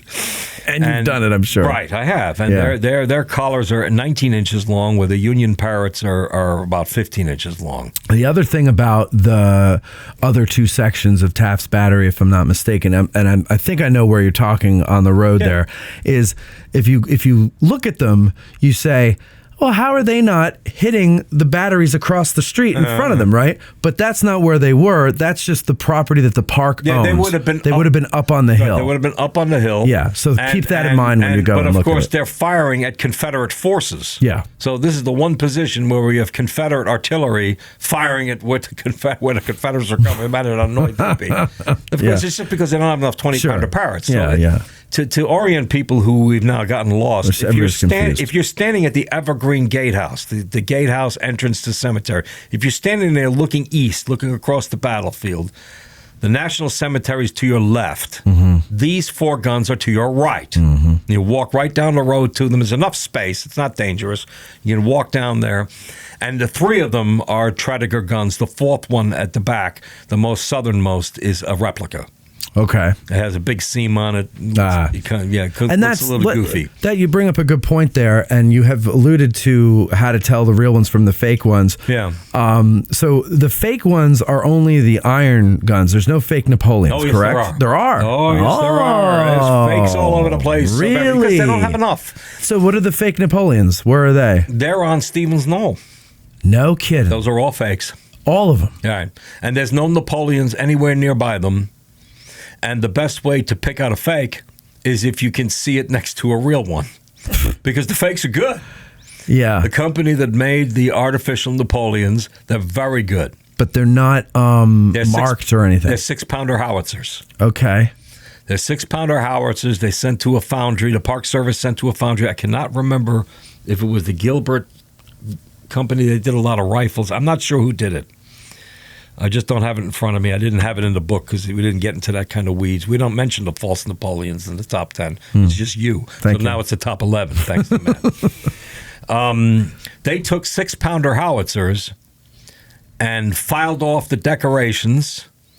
The howitzers have the barrel and the rear of the gun, the trace of the gun, they're 2 separate widths. So right around the trunnions, the howitzer has like a little, you can see it's thicker in the back than in the front. There's a little drop. Well, they file that down so you can't see it anymore. They file off the rings that we were talking about. Okay. And they bore out the gun tube to make it look 4.6 wide. But if you look further in, it's only not. It's about 6 or 7 inches. Yeah. So if you stick your fist in there, all of a sudden you run out of you barrel. Can stop, yeah. But when you the howitzers have a band on the back, they file that band off. So when they do all of this, you drive by, they look pretty good. Yeah, it looks like a next to Napoleon. a regular Napoleon, they look too slender. Okay. But they're not next to regular Napoleon. Right. You know, if they had one real Napoleon up there, it would screw up the whole effect. But they're all 6 of them are replicas. That's great. And so I think it's a good job. That's pretty cool, yeah. So, so there are fake Napoleons, but there are more fake rifle guns, there's a lot of fake rifles. How would somebody, the average person coming here for the first time, they've got the book, they're listening to this now, and they're like, I want to go get into this. How are they going to tell a real one from a fake one? The Parrots will have a seam. The 3-inch ordnance rifle fakes. The 3-inch ordnance rifle, the breech smooths off. You know, it's tapered, but in the back it smooths off. Yeah. The fakes, it continues to taper out. So they have more of a tapered breech extension. Like there's no breech back on it. But the 3-inch also have a seam, don't they? I thought they do. The Parrots and the 3-inch, they can, depending how well they're made. But the Parrots all have a seam. Got it. You just have to find it, but they all have a seam. Where some of the 3-inch ordnance replicas do not have seams. Right. They're well done. None of them have muzzle markings, though. So that's a quick giveaway. And also, I noticed that like the muzzles themselves seem to be just like cut.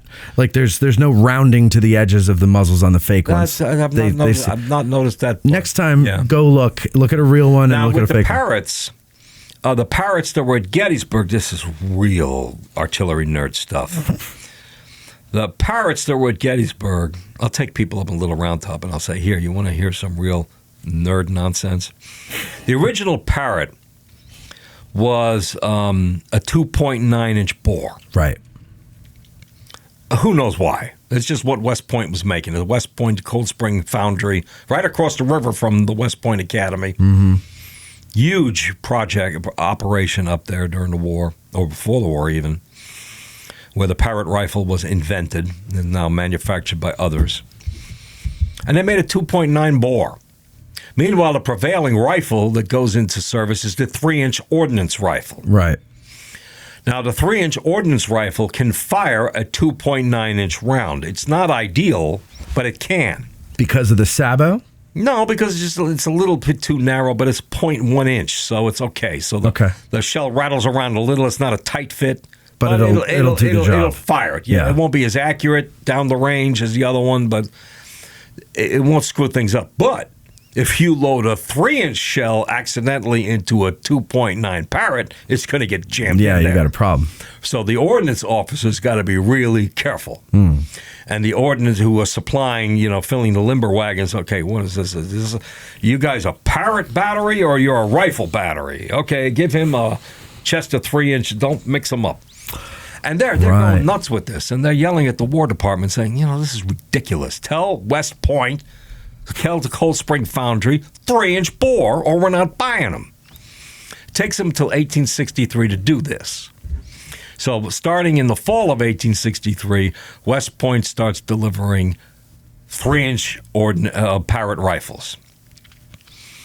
The original Parrot rifles have a little flare in the nozzle, the muzzle. The muzzle, yeah. A little bit of a delicate flare. And so to distinguish the 3-inch bore Parrots that came out late in 1863 are cut off. And they have a mix on Little Round Top. So on Little Round Top, you can look at the 4 Parrots, and you can see which ones are 62 Parrots and which ones are 63 Parrots. Because one has the muzzle flare and one doesn't. And that would be so you wouldn't put the wrong ammo in. Yeah. So the ordnance guy says, don't put the 3-inch into that stupid thing because we'll be here all day trying to get it back out. I always wondered, because I've noticed that, and I always wondered why that was. I thought it was different manufacturers or something. That's a different bore. Different bore. Right. See, folks, you learn something new every day. Some people will think this is boring. No, they won't. And if they do, they should be boiled in their own pudding. Now, the replicas, none of them have the flare. So the replica Parrots are all cut off neat. So that's the first way. If you see that little flare, you know you're looking at a previous, an older Parrot, a 2.9 bore, and a real gun. Mm-hmm. The replicas, none of them did that with the little flare in the muzzle. And it's not easy to see the flare unless you look at it next to ones that don't have it, which, it's what makes Little Round Top ideal. Of course, you can't go up there now because it's under construction, and there seems to be live ordnance lying all over the place. Mm-hmm. That shell that they found, I am... as convinced, I'm not going to be talked out of it, that it's a 2.9 bore Dyer shell, Union manufactured Dyer shell. A Dyer shell be fired out of a Parrot, is what you're saying? Okay. Because the original, the predominant Dyer shells are 3-inchers. Yeah. And I didn't even know they came in a 2.9. I never knew that until yesterday. So when I saw that it was the first photographs they posted, it's all muddy and it looked like a reed shell. Yeah. Which is a typical Parrot shell, 2.9, are all over the place. Right. You can buy them in half a dozen stores in Gettysburg. When they washed it off and we could see the size of that sabot on the bottom, okay, that's not a reed shell. That's got to be a Dyer. Well, Dyers are 3-inchers. Where did that come from? The Parrots up there, Hazlitt's Parrots couldn't fire a 3-inch shell. Maybe Hazlitt didn't have Parrots. Maybe he had ordnance rifles, and the stuff has been wrong the whole time. Wow. That's how you find But things wait a second. like now, that. where was it found? Do you know the exact spot? I know the area where it was found. Kind of found in the area below the 16th Michigan Monument. That's what I thought, because they call it the Texas Trail. Yeah, the problem is the Texas Trail is choose your trail. Right. It's going to be formalized when this is all finished. The guides have illegally led groups up the side of the trail because you're not supposed to walk on social trails, and we've hiked them up the side of the mountain, even on seminars. Yeah. I remember following Charlie Fennell up the thing, and it was almost like he was lost on Little Round Top. I said, how can you not see the top? It's right in front of us. And what he was doing was taking us to he was taking us to what we call Vincent Spur. Yes. The shelf. And so the trail is depending on who you're following, because there's actually 3 or 4 different of these little snaky trails, whichever one is the Texas Trail. And that's where they found it. Apparently, like right where people walk. Where they walk, yeah. Yeah. But now, and the hole looks really deep, though. That's why I'm surprised it's dropped and not fired. It is unexplainable. Why is it in the hole like that? Yeah, I mean, that's like at least 2 feet. Why would it did look pretty big? Yeah. You know. Now, but it might have been shallower, and they just kept digging to see if there was something else underneath. Okay, that makes sense. Now, when they're doing a reconstruction project like a Little Round Top or anywhere in any battlefield, and most states follow this too, but the feds follow it stringently. Yeah. It's a law, actually. Yeah. They have to do archaeology. Of course. I mean, anything you're doing, you're building a summer kitchen behind a historic house, you got to do archaeology on that part of ground because you might find, George Washington's skull or something. So you got to, Awesome. And they do metal detectors. And they're walking around, and the metal detector hits something. Mm-hmm. And so the guy comes over with a shovel, he digs a hole. I don't know. I'm just guessing this from the photograph. But no, I mean, that was a man-dug hole. They had a lecture last weekend about all the stuff they're finding. All this stuff that they're finding. Yeah, and they had the metal detector guy there. They were 2 weeks early on the lecture. They should have been doing it now. I know. But anyway, my question on that is that he dug a hole, and he found the shell. Yeah. Now, what impresses me is that somebody picked that thing up and put it on the side. Instead of saying, I think that's a shell, we better call Fort Belvoir. No, we'll call him later. It up first Yeah. and puts it on the side. I noticed. Yeah. I wouldn't do that, but they did. I mean, it's like, I wonder if the guys came up and said, okay, here's the hole, here's the shell. Who did that? Yeah. Give him a medal. Yeah. Brave man. The fact is, you could probably stand there with a hammer and bang on the damn thing all day long. It's not going to blow up. I know. It's just operating procedure. As a Jersey boy, you may or may not know this, but you certainly know about beach replenishment. Mm-hmm. Oh, yeah. The perfect government program. Mm-hmm. Nature washes the sand out, and the government spends millions of dollars throwing it back on. out. Yeah. And these are basically dredge barges that go out on the sandbars and punch it, whatever, into the ground and pull up the sand and blow it through the air, shooting it back onto the beach. It looks awful until nature spreads it out in a few days of sun and rain and it flattens it. It's great. And the sand that used to be 200 feet offshore is now back on the shore and going to start drifting back out again. Yeah. And these barges in the northern area of Sandy Hook, when they're doing beach replenishment, will throw World War II ordnance. Oh, I bet. Through the air. Yeah. Onto the beach. Jesus Christ. And these artillery shells, which fell off, that was a big supply from Colt's Neck over there. They supplied artillery freighters carrying artillery shells in World War II. Yeah. And one of them sunk, and others they have they have a dope in the back who didn't close the gate or something, and 5 of them fall off the stern or something, or who knows what, a crate goes missing in a storm. And so there's artillery shells out there. This is World War II. Yeah. When the shells are airtight and watertight. Yeah. Polished steel. And they didn't blow up. And these dredges are pulling them out of the ground with a giant vacuum cleaner and shooting them through the air with a column of sand, and the thing goes ding, ding, ding. Jesus Christ. And so he says, oh my God, look at that. And they stop everything, and the ordnance guys come, and they come in their moon suits, and they put it in a big bug, and they blow it up. I've seen it once. If that shell doesn't blow up, then this one's not going to blow up. But not only that, but didn't they use paper fuses on those? Well, it depends. No, okay. A rifled shell will have a percussion fuse is metal. It basically has a rifle. It has the same percussion cap. Yeah, that a soldier puts on his rifle. Right. And they it's in a tube, and there's a bolt in it. They had those at this battle? Yeah. I thought they had the old style only. Fuse. Well, they have both. And so when the shell hits something, the bolt hits the percussion cap and explodes the shell. Which is why if it hits the ground, sometimes they blew up in the ground because this fraction of a second delay. There's a story of George Meade. A shell hits the ground and throws dirt up in the air, and the guys are looking down at it like, wow, what was that? So if it hits the dirt, it's not so good. But if it hits something solid, the percussion, it'll work and it'll impact and it'll explode. And the tires and the reeds and the rifle shells, that was one of the benefits of the rifled shell, is because it's spinning, the point stays in the front. And you can put in an impact fuse. Okay. On the Napoleon with the cannonball, you don't know which side is hitting anything. Yeah. So you have to fuse it by reckoning. Okay. You put in a 4-second fuse, and you shoot, and if you 1, 2, 3, 4, and the shell explodes, and then he yells back, cut for 3 seconds. because it hit the ground and bounced past the target. Now they cut for 2 seconds, and the guy in the limber wagon cuts a lead disc at the 2-second marker. So when it lights, the powder will burn 1 second, 2 second, and then shoots the flame into the interior. So they fire the gun 1 second, 2 second, it explodes in midair. 5 guys, gun crews, are standing there watching. One guy, their best guy, is doing this. And then he cuts to 3.5 seconds, fires 1, 2, 3, right there, bang. And then the captain or lieutenant of the battery shouts, 3.5 seconds, fire for effect. And now everybody cuts their fuses to 3.5 seconds, and all 6 guns start shooting because they figured out the fuse distance. That's what the Napoleon guys have to do, because they can't put a percussion impact fuse on a round. Because they don't know which side the round cannonball is going to hit. Yeah. Where the rifle and the Dyer shell, and the fuse is still in there. You can see it in the photograph. The fuse, that's an impact fuse, because these shells can also be used as case shot, right? Which explode in midair.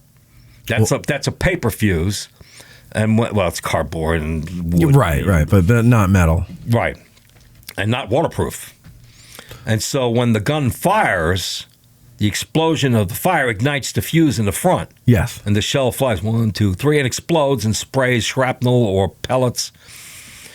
If that was a case shot fuse, it wouldn't be there anymore.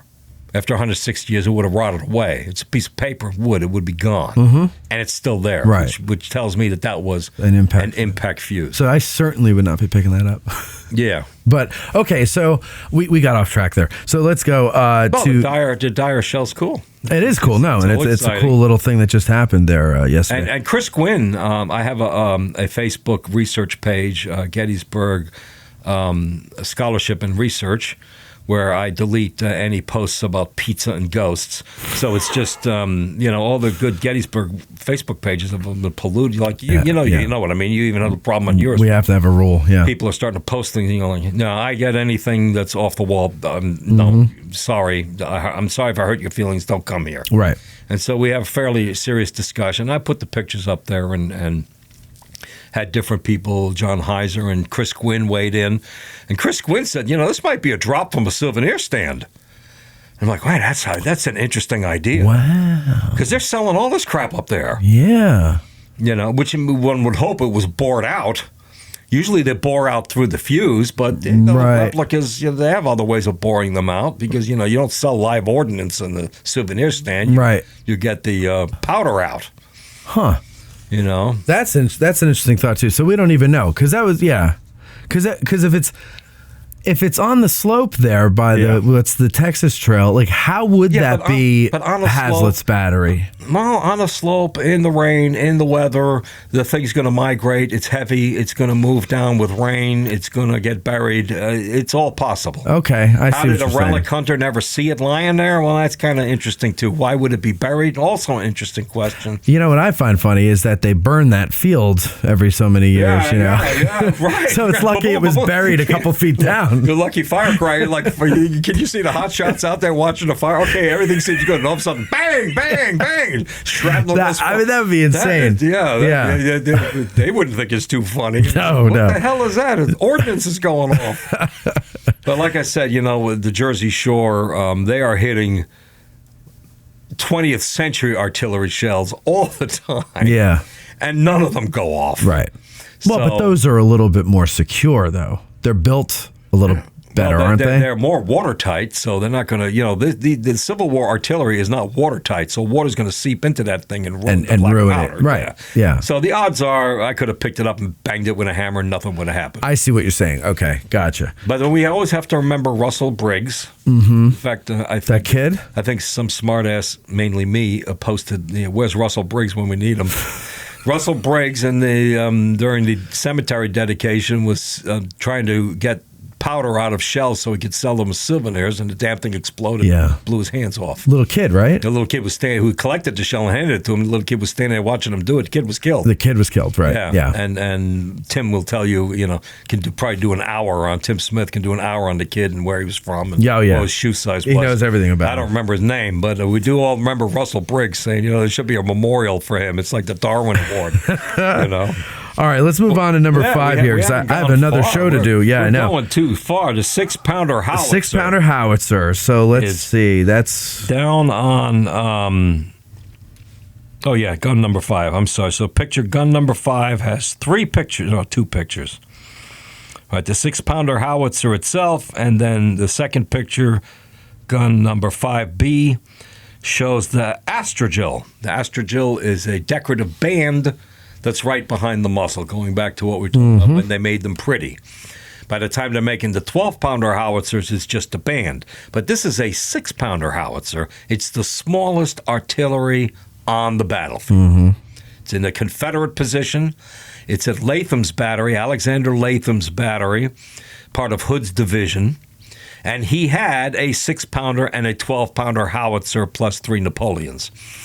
So the Park Service has that 6-pounder howitzer sitting out there right next to a 12-pounder howitzer. So you can see the difference between the two. It's very nice. right. 6-pounder is thin and delicate, and the 12-pounder howitzer, no design, no fanciness, and quite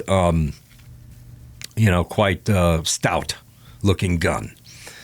And those 6-pounder, by the way, is interesting because that's the gun that they make the fake Napoleons out of. So you can see all the stuff that they had to file off and drill the hole. And, that's cool. Okay, yeah. So you drive over to Stevens Knoll, you look at the fakes, and then you drive up to South Confederate Avenue over there by Latham's Battery and see what they look like before they mutilated them and turned them into. So that's the smallest gun at the battle. It was the only 6-pounder howitzer on the battlefield in 1863. And it's the only 6-pounder gun on the battlefield today. So it's serendipity. They have the right gun at the right place. You mean the actual tube that it was? No, that's but not the right likely. model. That's not likely because it's a Ironworks gun from Boston, the largest bronze factor. That was my next question, yes. However, we can't jump to conclusions. A lot of people, when they're on the Confederate side and they look at guns like the Parrot rifle that's right at the North Carolina Memorial, a lot of tours, it's the first gun we get near, and we like to show people the Parrot rifle. Here's how it works. You stand over there, you stand. If I got 3 or 4 kids with me, we'll actually fire the gun. Everybody takes a different position. And that Parrot, if the Memphis gun's to your far left, but the Parrot rifle is to your right. It's right there when you walk into the North Carolina Memorial, that first cannon. And if anybody looks at the top, it says U.S. They go, oh, well, this is a Union gun. About a third of the guns that Robert E. Lee brings to Gettysburg, including the Vienna guns, were Union guns that they've captured in previous battles. Right. The greatest supply of artillery for Lee are northern foundries producing guns that he's stealing. And wouldn't when the war broke out and all the states seceded, wouldn't they have grabbed whatever was at the United States arsenals in their state? That too. We saw how that worked out at Fort Sumter. But yeah, that too. They would grab what they can, raid the arsenals. Yeah. I don't know how much of that. Most of these guns are battlefield captures. Yeah. Which in the early years of the war, a lot of that happened. Yeah, sure. They're shooting at us. Let's run. And All right, number 6. Now, this one, people love number 6, the Whitworth gun. It's an interesting and misunderstood gun. Then let's clear that up for once and for all right here. Ralph, go ahead. The Whitworth rifle is really part of the missing link between Civil War era artillery and Union and modern artillery. Okay. The Whitworth gun is a breech loader. So that means there's a door on the back that opens, you put the ammunition in, and you close the door. We've got a lot of remarkable inventions. Muzzle loading cannon have been around for a while. Whitworth gun is very advanced. We have the Gatling gun, machine gun, the rotary barrels. We have all sorts of weapons that are being produced. The problem is the ammunition. The ammunition is not keeping up with the gun technology. Okay. And these muzzle-loading guns and the Gatling machine gun and all these other things will not really work properly until, frankly, the repeating rifle. They kind of work, they're kind of weird. But that good old Winchester 73 that we all love, then they don't really work till they develop the metal jacket on the ammunition. Right. Not 2 pieces. Nobody's biting into it and breaking their teeth on it. Or, The complete metal jacket with the bullet in the front, the powder charge, and the ignition pin in the back, one single piece. That invention hasn't happened yet. And that is what converts artillery. So the Whitworth then is not as impressive as we think because it doesn't have a full shell. Right. And the result is that black powder silk bag that's separate. Mm-hmm. Most of the artillery, they're connected, they bind together, so you just have one thing you're shoving in there. Mm-hmm. And then the man with the vent pick punches a hole through it in the back and the whole thing. With the Whitworth gun, it's a separate powder charge. They have the bolt and they have the powder charge. They're not attached. The Whitworth gun had a spiraling bolt. That's the only thing it fired. Didn't fire an exploding shell. Or right, case. It had its just own a solid ammunition. bolt that was twisted. It had a long, low twisting barrel, long barrel. And because of that spiral twist and the powder charge, it had a range of 5 miles. Yeah. And but who knows what the hell it's shooting at? But yeah, so wait, you said that it didn't fire anything other than solid shot. Right. Oh, that's interesting. It just fired these steel bolts. So it wouldn't fire a shell. Right. So yeah, so and the black powder 5 miles, who cares? And the black powder is so messy and inefficient burning. The gunpowder, that when they do it with nitroglycerin, becomes much more efficient and stops the black soot. Yeah. But anybody firing cannons, I mean, not reenactors because they're careful because the uniforms are expensive. But you look back then, after 5 or 10 minutes in action, these guys look like they've been in a coal mine. Yeah, yeah. They're grimy. They're taking they got soot all over them. They're grabbing stuff and their hands are getting soot on each other and it's just a big mess. They all look like pigpen out there after 15 minutes because this black powder is very inefficient. A lot of it doesn't burn. The charcoal stays. It's just sooty as hell. And after 3 or 4 shots, you can't close the breech on the Whitworth gun anymore. You have to stop and wash the whole thing. You got to drag it up Carlisle Road to the drive-through car wash, wash it, bring it back. Who has that? So the Alabama troops don't even open the breech. They're muzzle loading them. So what's the point? What's the point? Right. Yeah. Now the Union Army, United States Army, has 2 batteries of Whitworth guns. Oh, no kidding. Yeah, here. They spend the war in an armory in Manhattan. Yeah. So they're not very. So they're a little bit ahead of their time. No. What do you mean? Because it's not what you used for. Whitworth is building. They're in Manchester, England. I'm pretty sure. There might not be, so I'm not going to correct it the next show. I'm pretty sure they're in Manchester, and they're supplying guns to the Navy. So it makes sense for the Navy. So you got 4 or 5 Whitworth guns on a ship. You've got people there that can wash it down while one's shooting, the other 4 are getting a bath, wash out the soot. They fire an iron bolt at 5 miles. You put an iron bolt through the hull of a wooden ship. That's all you need to do. Yeah, and you can see 5 miles on the sea. But you can't on land necessarily. But the traditional man of war, the frigates that are out there, their guns can't fire 2 miles. Right. So you're sitting 3 miles off, 4 miles off. Their ammunition doesn't reach, and you're throwing screaming red hot bolts right through their hull. And they did scream a certain way. They made a high pitched whirring sound. Yeah. Union soldiers, we heard these things coming in. So what are they hitting? I think it hit a tree about half a mile behind us, but it sounded scary. I mean, we make fun, but you don't want to be down there when shells are flying at you. I mean, it's just terrifying. No. You don't know which one has your name on it. Exactly. That's the scary thing. And I never saw a description where anybody identified something that was getting hit by a bolt. So he's firing from a Hertz battery. Alabama artillery are firing from the area of the Peace Light, Oak Hill. They may have been like a little bit in front of it on the fields. We're not sure. That's where the guns are today. It's not really a great spot with the limber wagons and everything. They more likely were on lower ground, but there's no way to know that because they don't tell us. And they're just firing blind over the trees. The railroad woods, the Sheets woods are in their way. They can't see Cemetery Ridge from where they are, but they know the direction, and they're just firing these shells to pitch in because everybody's firing. Yeah. So it's not until the metal jacket is produced. And the first American use, which really in many respects was the best of the new artillery, was the Hotchkiss gun. evolves, I think, in 1875, goes into service in 1877. It's got a metal charge, 1.6 inch, very narrow. This gun did its first major action at the Wounded Knee Massacre. Oh, A proud moment. that's right. Yeah, right. But it was basically used in Indian fighting where, what the hell you use a cannon for? I mean, they don't have Especially at 1 point, what'd you say, 6 inch? Well, yeah, but that's high velocity and long range and explosive. Yeah. Okay. And, but, the effect of guns, especially against militia, that's what, why the first guns were fired at Gettysburg is to scatter what they thought was militia in front of them, because the militia hates cannons.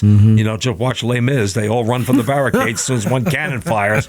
Yeah, well, the one fighting man who's not scared of things you're shooting at him are the Plains Indians. Right. So the Hotchkiss gun, you can shoot it all day long, and they're going to sit there and watch a shell fly over their heads and they're going to laugh.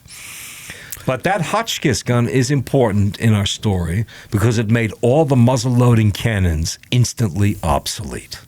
Yeah. All the Civil War era guns were obsolete. They were piled up in warehouses at the U.S. War Department depots in Washington and everywhere else, and they just gave them to all the Civil War parks. As they evolved, they just gave everybody, what are we going to do with these things? I don't know, send a busload to Gettysburg. Let them figure out what to do with them. Thank God they did, though. Yeah. So that evolution of the true muzzle loader, of the breech loaders, to the Hotchkiss gun made all the other Civil War cannon instantly available for distribution to the parks. So there's the angle. All right. An oddball gun we have on the battlefield are rifled Napoleons. Yeah, wait, hold on. So these next two are my favorites out of them, but we gotta quicken the pace because I have another show to do, and we have to get to the questions. The rifled Napoleon. We mentioned, I hope I mentioned it early, the preview, the Napoleons are smooth bores because bronze is too soft to hold the rifling. You can rifle them, but the iron ammunition will wear the bronze down. Bronze is very soft, it's very heavy, very strong, but soft. So they can only be smooth bores, like shotguns. They have to remain smooth bores. But, not for lack of trying. Right. They tried rifling some of the Napoleons to see if it would work. It doesn't. How long would it take for the rifling to smooth out? That's a good question because they figured out right away this was a stupid idea. Let's just give these to the park. So on Wheatfield Road, there are 4 rifled Napoleons. Yes. And we have their pictures under gun number 7. There's 3 of them.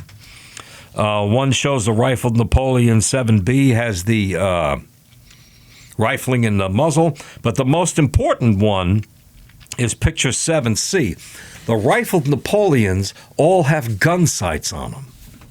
None of the other Napoleons do. Right. They have a little shark fin-shaped gun sight. Yes. So when you're taking your friends or nephews or whoever around the battlefield and you see a Napoleon with a gun sight, and we'll say, kids, that's not a smoothbore, that's a rifled gun. And they go, how do you know that, Uncle Matt? Because I study. Because uncles know everything. Because I know a lot about the Civil War. And they look at you in awe. Yeah. And now they run over and they put there is rifling in here. He's so smart. Yeah, it's because you see the little gun sight. There's one of them at Hart's Battery, at Bigelow's Battery, all on Wheatfield Road, at Walcott's Battery. There's 2 of them in the National Cemetery. Because what are you going to do with them? Right. Yeah. Put them in. And they look like Napoleons. They look exactly like Napoleons until you look inside or when you see the little gun sight. Right. Now, so there were gun sights though that would fit on. The Napoleons have holes to put a gun sight in because they use different kinds of gun sights for different purposes. But this is built in. It's stuck on. Yes. Why they did that, I'm not entirely sure. They figured, what the hell, nothing else works. Just leave this on. You're going to use one anyway, right? I guess you don't lose it. I'm amazed they weren't all melted down because bronze is so expensive, but we're lucky to have them. Yeah, Those are rifled Napoleons. All right, so that's number 7 and number 8. Number 8 is the James rifle. Now this is probably my more favorite. Now a lot of people will talk about the rifle Napoleons and call them James rifles, and they're wrong because the James rifle worked. Oh. Yeah, it's a very gradual rifling. They're more Lansing grooves, not the fine rifling. And it was designed around a piece of ammunition.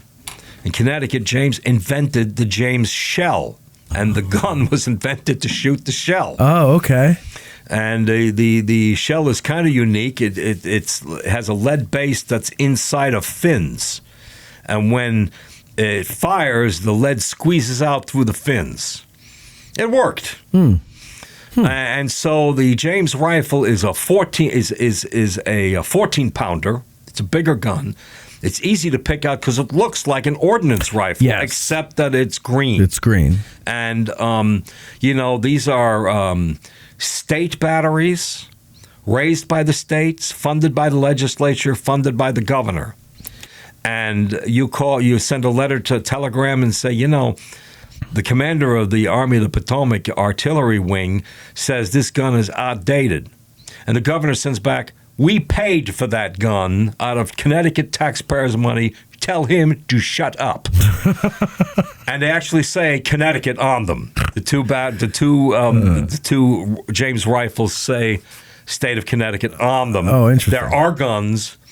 Don't tell me they don't work. Make them work.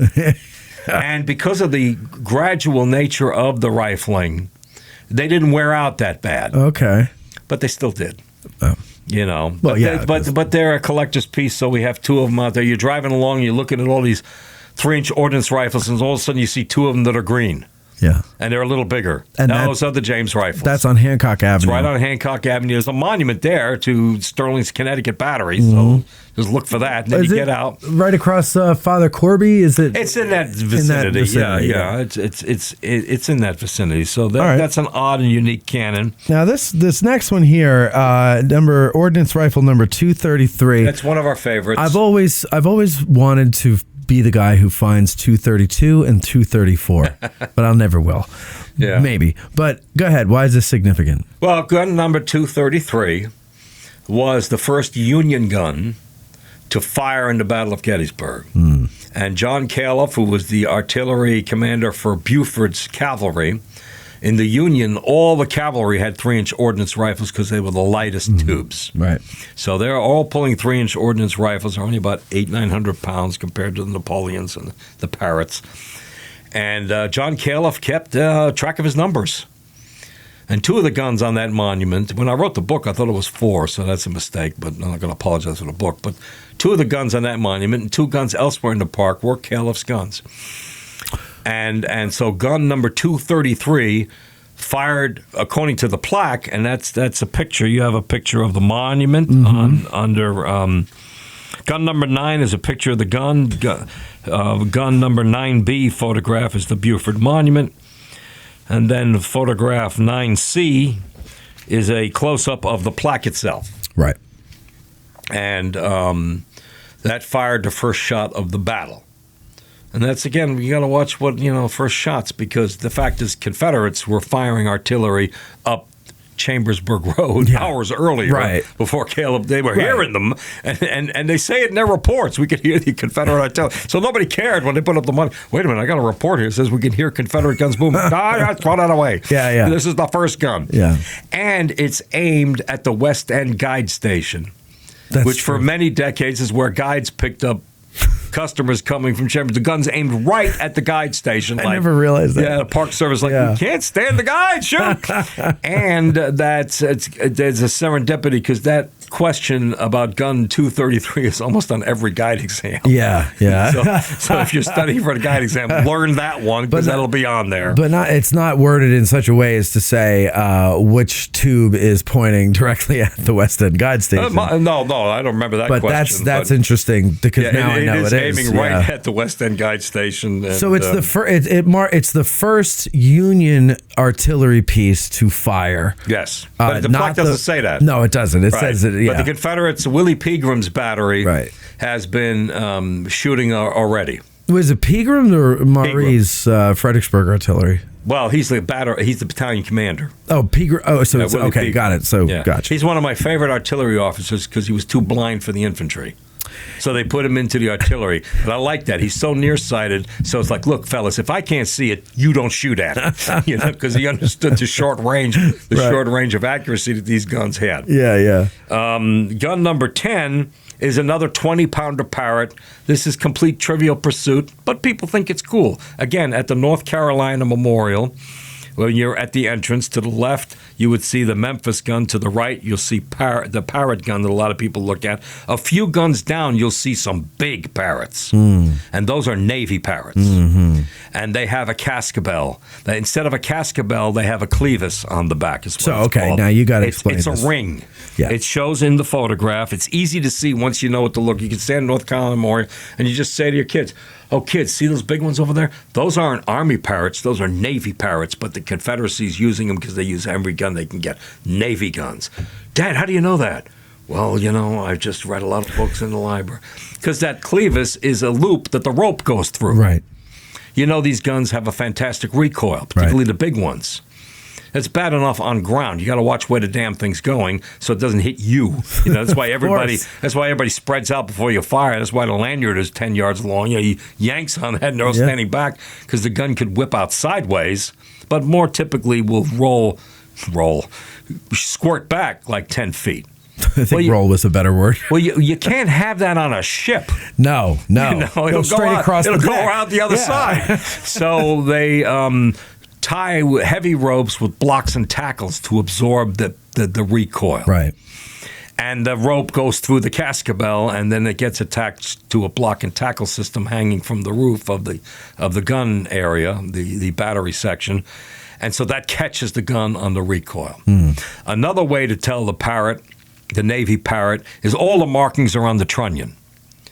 Because if the markings are on the muzzle, what are you going to climb out the boat on the side with a rope? You know, so they can identify the guns. They're all marked on. So you look at those guns; they're marked on the trunnion, and they have that nice cascabel. Instead of a cascabel, the ball, they have that clevis ring that a rope goes through. Yeah.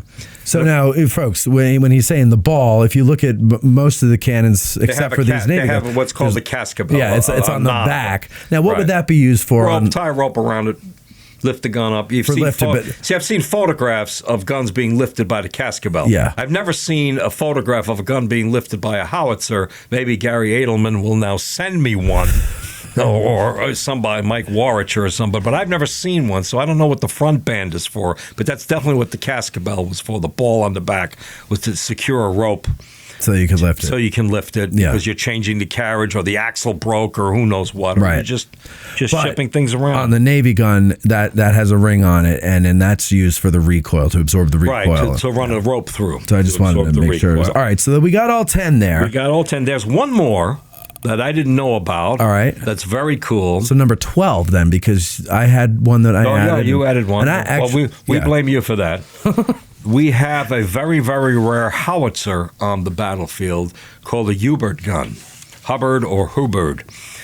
He's an interesting guy. William James Hubbard, Hubbard, so I'm not positive on the pronunciation. Was a Hubbard?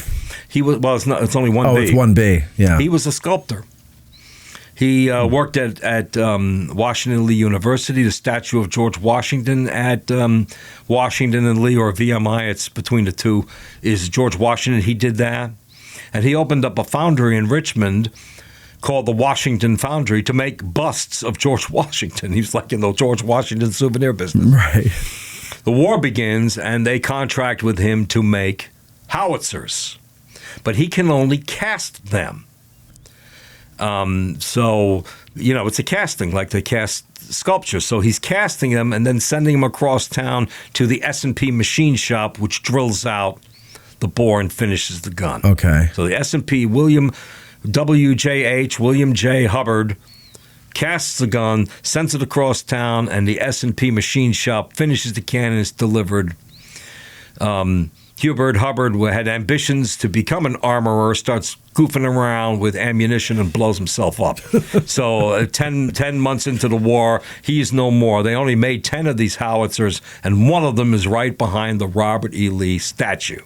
Oh, yeah. In the trees there's there. 4 howitzers. A lot of people miss them. Yes, The easy to Pogue miss. howitzers. There's 4 howitzers back there. Significant in that they represent the howitzers that Alexander was looking for to advance with Pickett's charge. Right. You know, because those howitzers, they could loft the shots over the troops. Regular guns, it's too dangerous. But the howitzers, you can advance them with Pickett's charge. He had 11 howitzers back there, but they were not under his direct command because Alexander only commanded First Corps Artillery, Right. and they were part of Third Corps Artillery.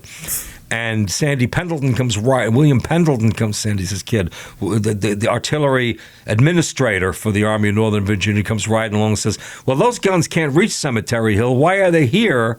Move them. And when Pickett's charge begins, Alexander can't find them. So those 4 guns are their representative.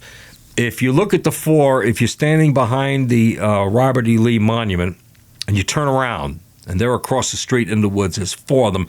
The third one from the left, or the second one from the right. Okay. 1, 2, 3. That one is the Hubbard gun, or Hubbard gun. Okay. It has markings on the has his initials on the trunnion.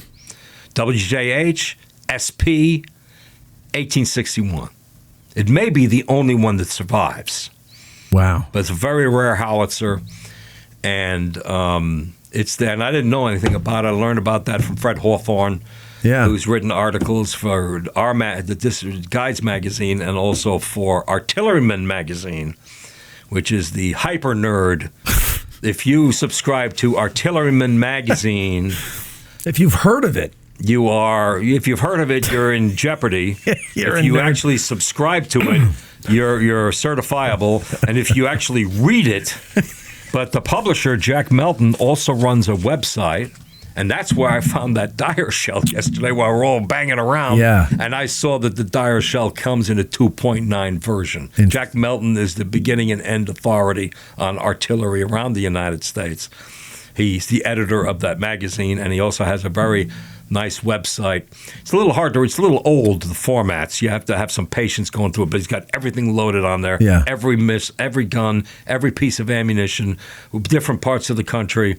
And it's has a very obscure website handle. CivilWarArtillery.com. All one word. Easy to find. And he's got everything on there. And I found that Dyer shell yesterday while we were all looking at the picture, debating, well, how did a Dyer shell get on a little round top when Hazlitt is firing 2.9-inch bore Parrots? This is a 3-inch shell. Right. Unfired. Where did it come from? And, of course, half the people on Facebook say, well, the Confederates shot it. Yeah, well, what happened to the Sabbath? It's still there. Well, yeah, right. I was going to ask you that before. Yeah.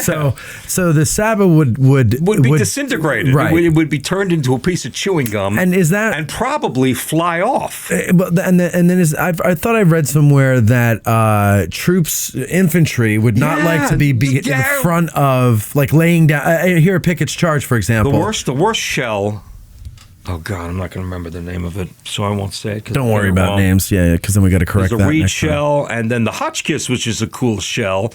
It's egg-shaped, kind of, and it has paper mache on the back. And the paper mache expands. Does the same thing. Engages the grooves, makes the shell spin. Looks kind of weird. And then when it goes out the barrel, you get a big puff of smoke. You know, it's paper mache. Right.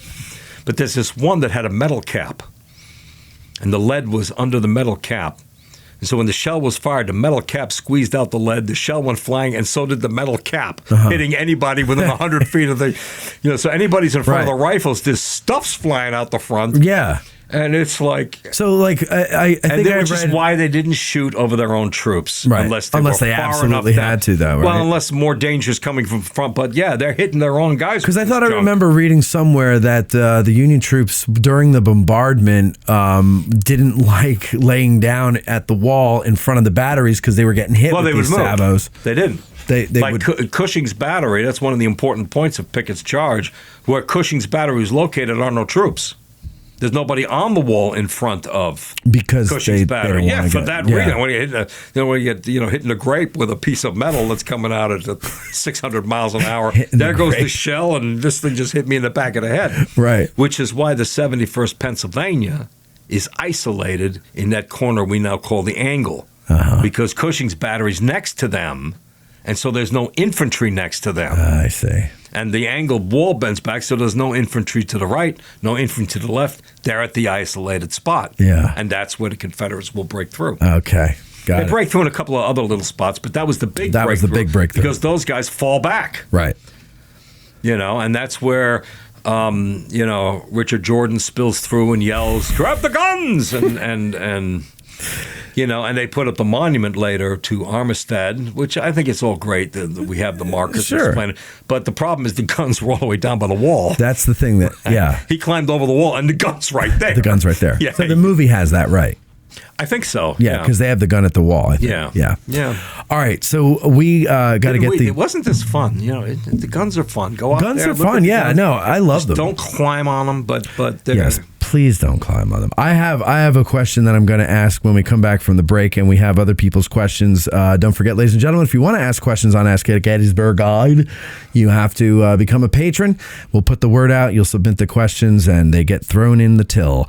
And that's going to patreon.com/addressing Gettysburg. Become a patron today, support the show, and be a part of the crowd. We'll be right back after these words. Who can forget the sounds of the 60s? The 1860s. I can't, and you can't either. Now, there's Marching Through Georgia, the exciting new album by Billy Webster. All of your favorite hits of the 1860s in one place. Such hits as Gary Owens,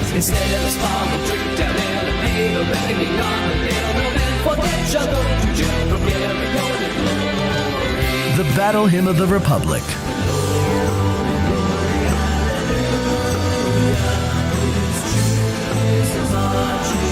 All Quiet Along the Potomac Tonight,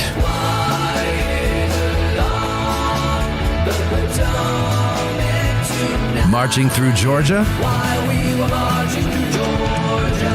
and much, much more. So what are you waiting for? Go to billysongs.com and order your digital download of Billy Webster's Marching Through Georgia today. That's billysongs.com.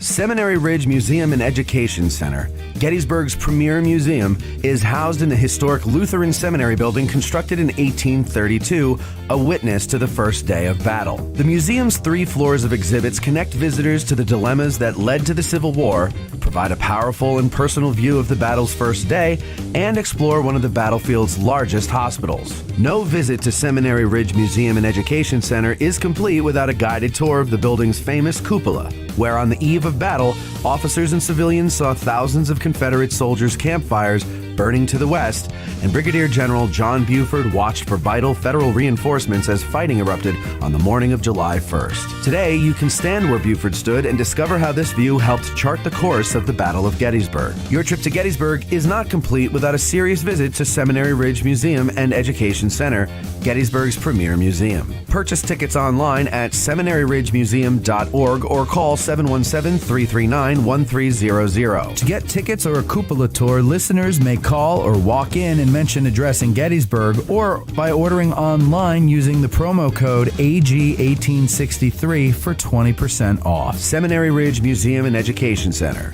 It began here. There's a devil to pay.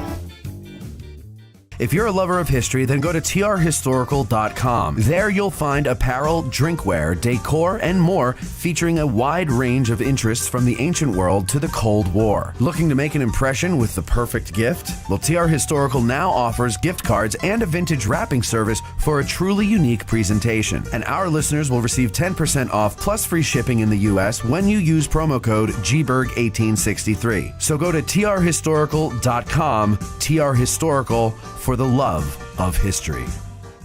Our favorite bookstore in Gettysburg is For the Historian, located at 42 York Street. It's because they have the best selection of Civil War books in Gettysburg, both new and used, and online they have even more to choose from.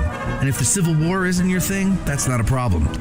This is For the Historian, after all. They cover history from the ancient world to the 21st century with a strong selection of World War II and American Revolution books. It's astounding how many thousands of titles from Osprey, Savas Beatty, UNC Press, and more they have in their store. And that's because, well, they have a warehouse too. And that's where they keep all the books that are available online at forthehistorian.com. And folks, if you go to forthehistorian.com now and order books until you're blue in the face, be sure you mention that you heard about them on Addressing Gettysburg in the Note to Seller box, and they will refund your shipping costs. And if you prefer to stop by when you're in town, well, you could do that too. Just mention Addressing Gettysburg at checkout, and they'll take 20% off the retail price of your item. So go to forthehistorian.com or stop by 42 York Street, or you can call them at 717-685-5207. That's forthehistorian.com or 717-685-5207.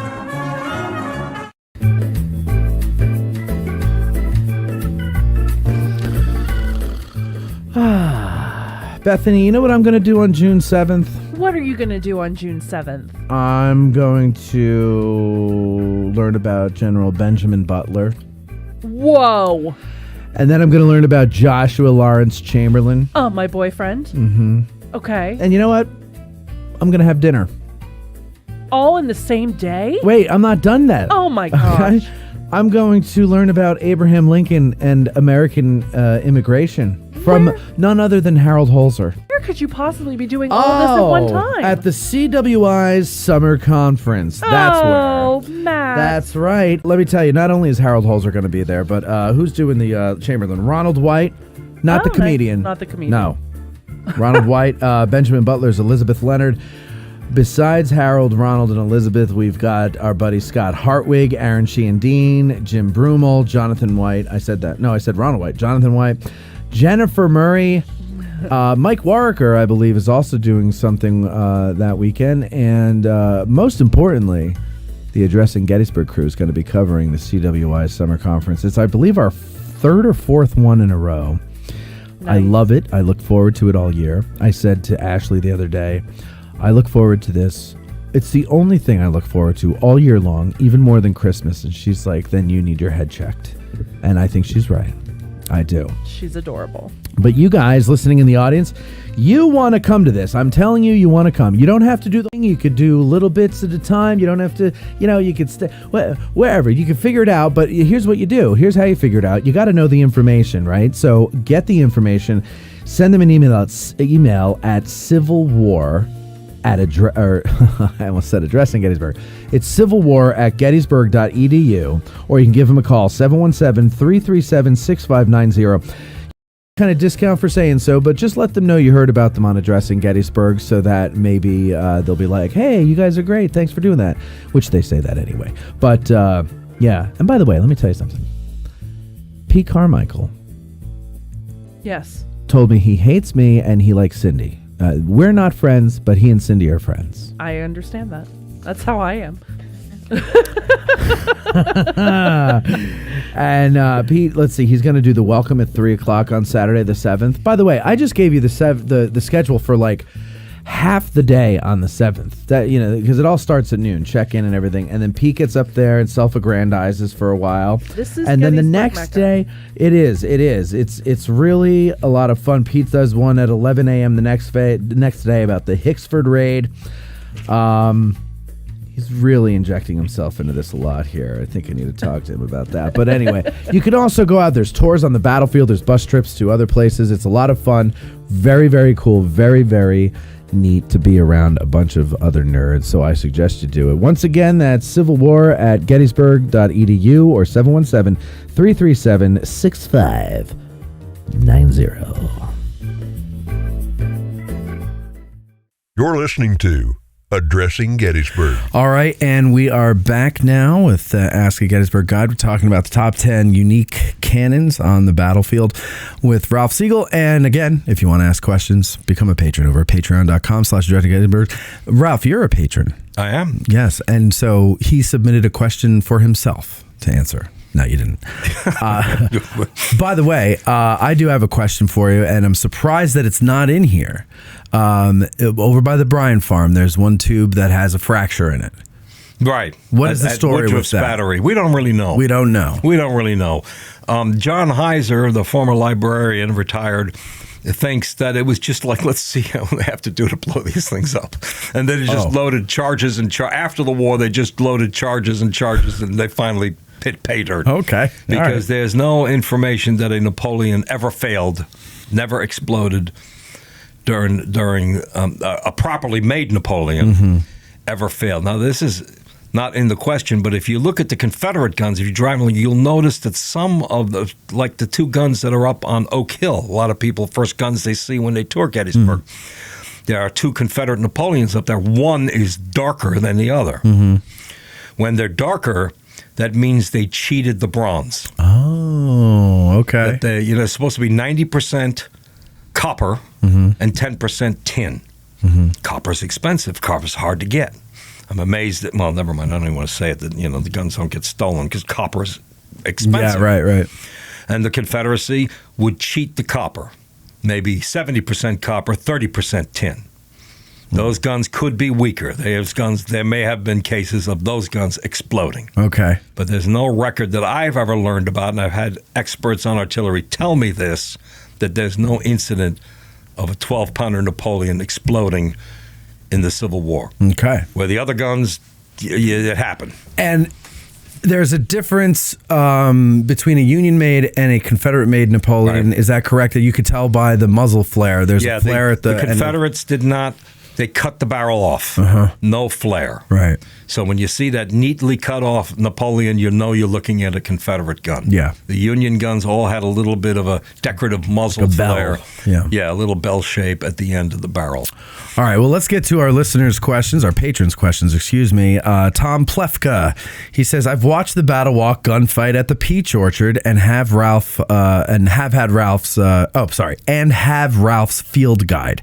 This isn't a direct question on unique cannon on exhibit, but is there any animated maps that illustrate how that cannon duel evolved? No. No. He only asked because Ralph does an incredible job explaining it, but the cannon duel combined with the Confederate July 2nd infantry deployment, there seems like there was a lot of moving parts in a short period of time in the gunfight. Okay. I have a PowerPoint program in which I move the guns around, but you'll have to invite me to your Civil War roundtable for that to happen. There you go. Invite him. And if you want to do that, you just email me and I'll put you in touch. Matt@addressinggettysburg.com. Charles Fuller, he says, there is a relatively famous Whitworth rifled cannon on Oak Hill near the Peace Light Memorial. I've been on several tours where this gun has been singled out as an unusual and rare gun at Gettysburg. He's got bullet points here. Tell us some general info on the characteristics of a Whitworth cannon. We went through that already, so we'll skip that. Tell us about other Whitworths that may have been used at Gettysburg in another location, if any. And finally, tell us about that specific Oak Hill Whitworth and what that deceit. What might that battery that was firing might have been targeting? So, okay, let me kind of restructure these. I saw a picture. I have a photo album that Jacob Sheeds took, and in it there are Whitworths somewhere in the area of, I believe, where what's his face. Pender. The reserve artillery along West Confederate Avenue in the neighborhood of where Jeff Sharrow's bed and breakfast are. All across the street there on the stone wall are Second Corps reserve guns. And there used to be a pair of Whitworths over there representing another section of Hart's Alabama Battery. So the park in the 1950s had 4 Whitworth guns, 2 on Oak Hill, 2 there. That's confusing because the order of battle only shows that the Hart's Battery had 1 section. So I'm not sure why they had different, but they're not there anymore. Okay, so there weren't 4 guns here during the battle. Not that I remember. Okay, no, so just a section. I'd have to pull out an order of battle to be sure. I'd have to pull out George's book. Right. Silent Sentinels that would have it in there. I seem to recall that they only had the 1 section of Whitworths, and the other section was different guns. Lee's batteries typically, the Confederate batteries typically only had 2 sections, 4 guns in a battery. Some exceptions, but generally that was true. So the battery that had the Whitworths was up on Oak Hill the whole time, or did it move? No. They would have been further forward. They were on Oak Hill for Pickett's charge. They were. The guns. That's why I think the other 2 Whitworths were where they were. That may have been their July 1st and 2nd positions. Okay. All right. Good. But I got to confess that that's a Fred Hawthorne question. Got it. Yeah. Okay. Cliffy McCurley says, do we know what happened to the one and only 6-pound gun present at the battle? It belonged to Branch's North Carolina battery. I know it was abandoned on the field. I feel like Eric Money, Eric the producer, told me it ended up in a GAR hall, possibly in Gettysburg itself. That went defunct at some point. Do we have any idea what happened to it after that? No. I didn't even know that. Okay. Well, there you go. That's a Boston-made Union gun that's sitting out there. Yeah. It's very possible Latham had a captured Union 6-pounder, but unlikely because, where the Union didn't have 6-pounders out there anymore. Right. And the Confederacy did have 6-pounders. In storytelling, the most famous battery, at least at the beginning of the war, are William Pendleton's Rockbridge artillery from VMI. Rockbridge, do I have that right? Well, in any case, they were based with students and based out of Lexington, Virginia. Okay. And that was his artillery battery, and he's a parson. William Pendleton was a minister. Right. And I think it was Stonewall Jackson. Somebody wrote up to him and said, well, minister, how is the war going? And he said, well, my 4 guns, he had them named after the apostles, Matthew, Mark, Luke, and John, spreading the word of the gospel all over the battlefield. And those 4 guns are at VMI. 4 6-pounder howitzers on wooden carriages are on exhibit at VMI right in front of the main student hall. You can go see them. And those are the original Pendleton's original battery of 6-pounders, which they retired as fast as they could. Right. Robert E. Lee actually in 1863 ordered all 6-pounders sent to Tredegar to get burned, to get melted down to make 12-pounder howitzers or Napoleons. Something. So when you say they're howitzers, they're actual howitzers, not Napoleons. Oh yeah. This is just a 6-pounder gun. That one of them, again, the Confederates bring whatever they have, and this one gun slipped through the cracks. They missed the Lee memo. And he may have ridden by and says, I thought we got rid of all of those. I doubt. I'm kidding. Yeah, sure I don't think he rode down there at that point. But the artillery batteries, they bring in what they have. Okay. So, because I remember a reenactor was trying to tell me that there was a battery of mountain howitzers here in the Confederate Army, and they were named Matthew, Mark, Luke, and John. And I was like, I know of He's mixing them up. I said, I know of guns being named Matthew, Mark, Luke, and John, but I don't know of a Confederate battery that was full of mountain howitzers here. Yeah, well, the mountain howitzer is a nickname for the 12-pounder howitzer. Okay. I've seen mountain howitzer word bent around, but generally it's a reference to the 12-pounder howitzer. Okay. And they are here. Yeah. Right, those are here, but it wasn't a full battery of them, and they weren't named Matthew, Mark, Luke, and John because those, as you said, Matthew, were sent Mark, and back. Luke were 6-pounders, right? Smaller guns, and they were all retired fairly early in the war. Rockbridge, I think it's the Rockbridge. I shouldn't, because at Gettysburg they have 20-pounder Parrots up on Benner's Hill. That's where they are. I'm not positive on the Rockbridge thing, so let's set it ahead of time so we don't have to correct it at the next program. I'd have to have the order of battle in front of me. So maybe whoever's listening, if they're interested, they can look it up. The cool thing about it is they're at VMI, and you can go visit them and see them there. They're great. The Stonewall Jackson statue used to be there, but VMI has removed the Jackson statue and placed it in the cemetery where he's buried, which is in the same town. Right. Okay. Well, that's it as far as the questions go. Ralph, thank you very much for coming on here. You've done other top 10 lists in this book, so throughout the year we'll have you back to cover those. I did a top 10 graves in the National Cemetery. Oh, yeah. Let's do that one next. Which includes some Korean and World War II veterans. That would be that's a Have you noticed, by the way, a friend of mine, Mike Bariski, he pointed this out to me. We were walking through the cemetery one day, and he goes, I wonder if they did this on purpose or if anybody's noticed this. But he goes, all right, look at these 2 graves. And they were 2 guys who died on Pearl Harbor Day. They died at Pearl Harbor. Yeah. They're between 2 Japanese maples. Yeah, no, it's one Japanese. They're straddling one Japanese maple. Yeah, that's what it was. Quite an irony. Yes. Yeah, they didn't think that one through. No, they didn't. Yeah. But anyway, so yeah, well, all right. Well, maybe we'll do that next time. We'll do the graves. There's 3, actually, believe it or not. 3 graves. 3 Pearl Harbor casualties. Are there? The ones in the front left and right are Regis Bodecker and George Dombrowski. Bodecker was on the Helena, Dombrowski was on the Nevada, which is a really cool story all by itself. In row 4 back is a young man from York, Pennsylvania, named Eugene Bubb, U.S. Army Coastal Artillery. And he was also killed in the attack on Pearl Harbor. Often overlooked, and he was York County's first World War II killed in action. Really? Yeah. What a distinction that, you know. Well, okay, yeah, but I mean, it makes him, you know. No, I understand, yeah. If you're going to be killed in battle, have some kind of footnote that makes you famous about exactly, it. You know? Yeah. All right, so that is all for this one. We'll have Ralph back to do the grades. I like that idea. We'll do that next one. I'll have Dave get on that and set it up. And that's about it, ladies and gentlemen. Thank you, Ralph. And thank you all for listening. Thank you to our patrons for submitting questions. And we will talk to you all next time. Whether you're a history enthusiast, reenactor, or someone seeking a unique piece of the past, the Badge Maker has something for everyone and anyone. Don't miss out on owning a piece of history. Shop now at CivilWarCorpsBadges.com and elevate your connection to the Civil War era. That's CivilWarCorpsBadges.com. Thanks for listening. Our hearts so stout have got us famed, for soon 'tis known from whence we came. Wherever we go, they dread the name of Gary Owen in glory. Instead of spa, we'll drink down ale and pay the reckoning on the nail. No man for debt shall go to jail from Gary Owen in glory. Instead of spa, we'll drink down ale.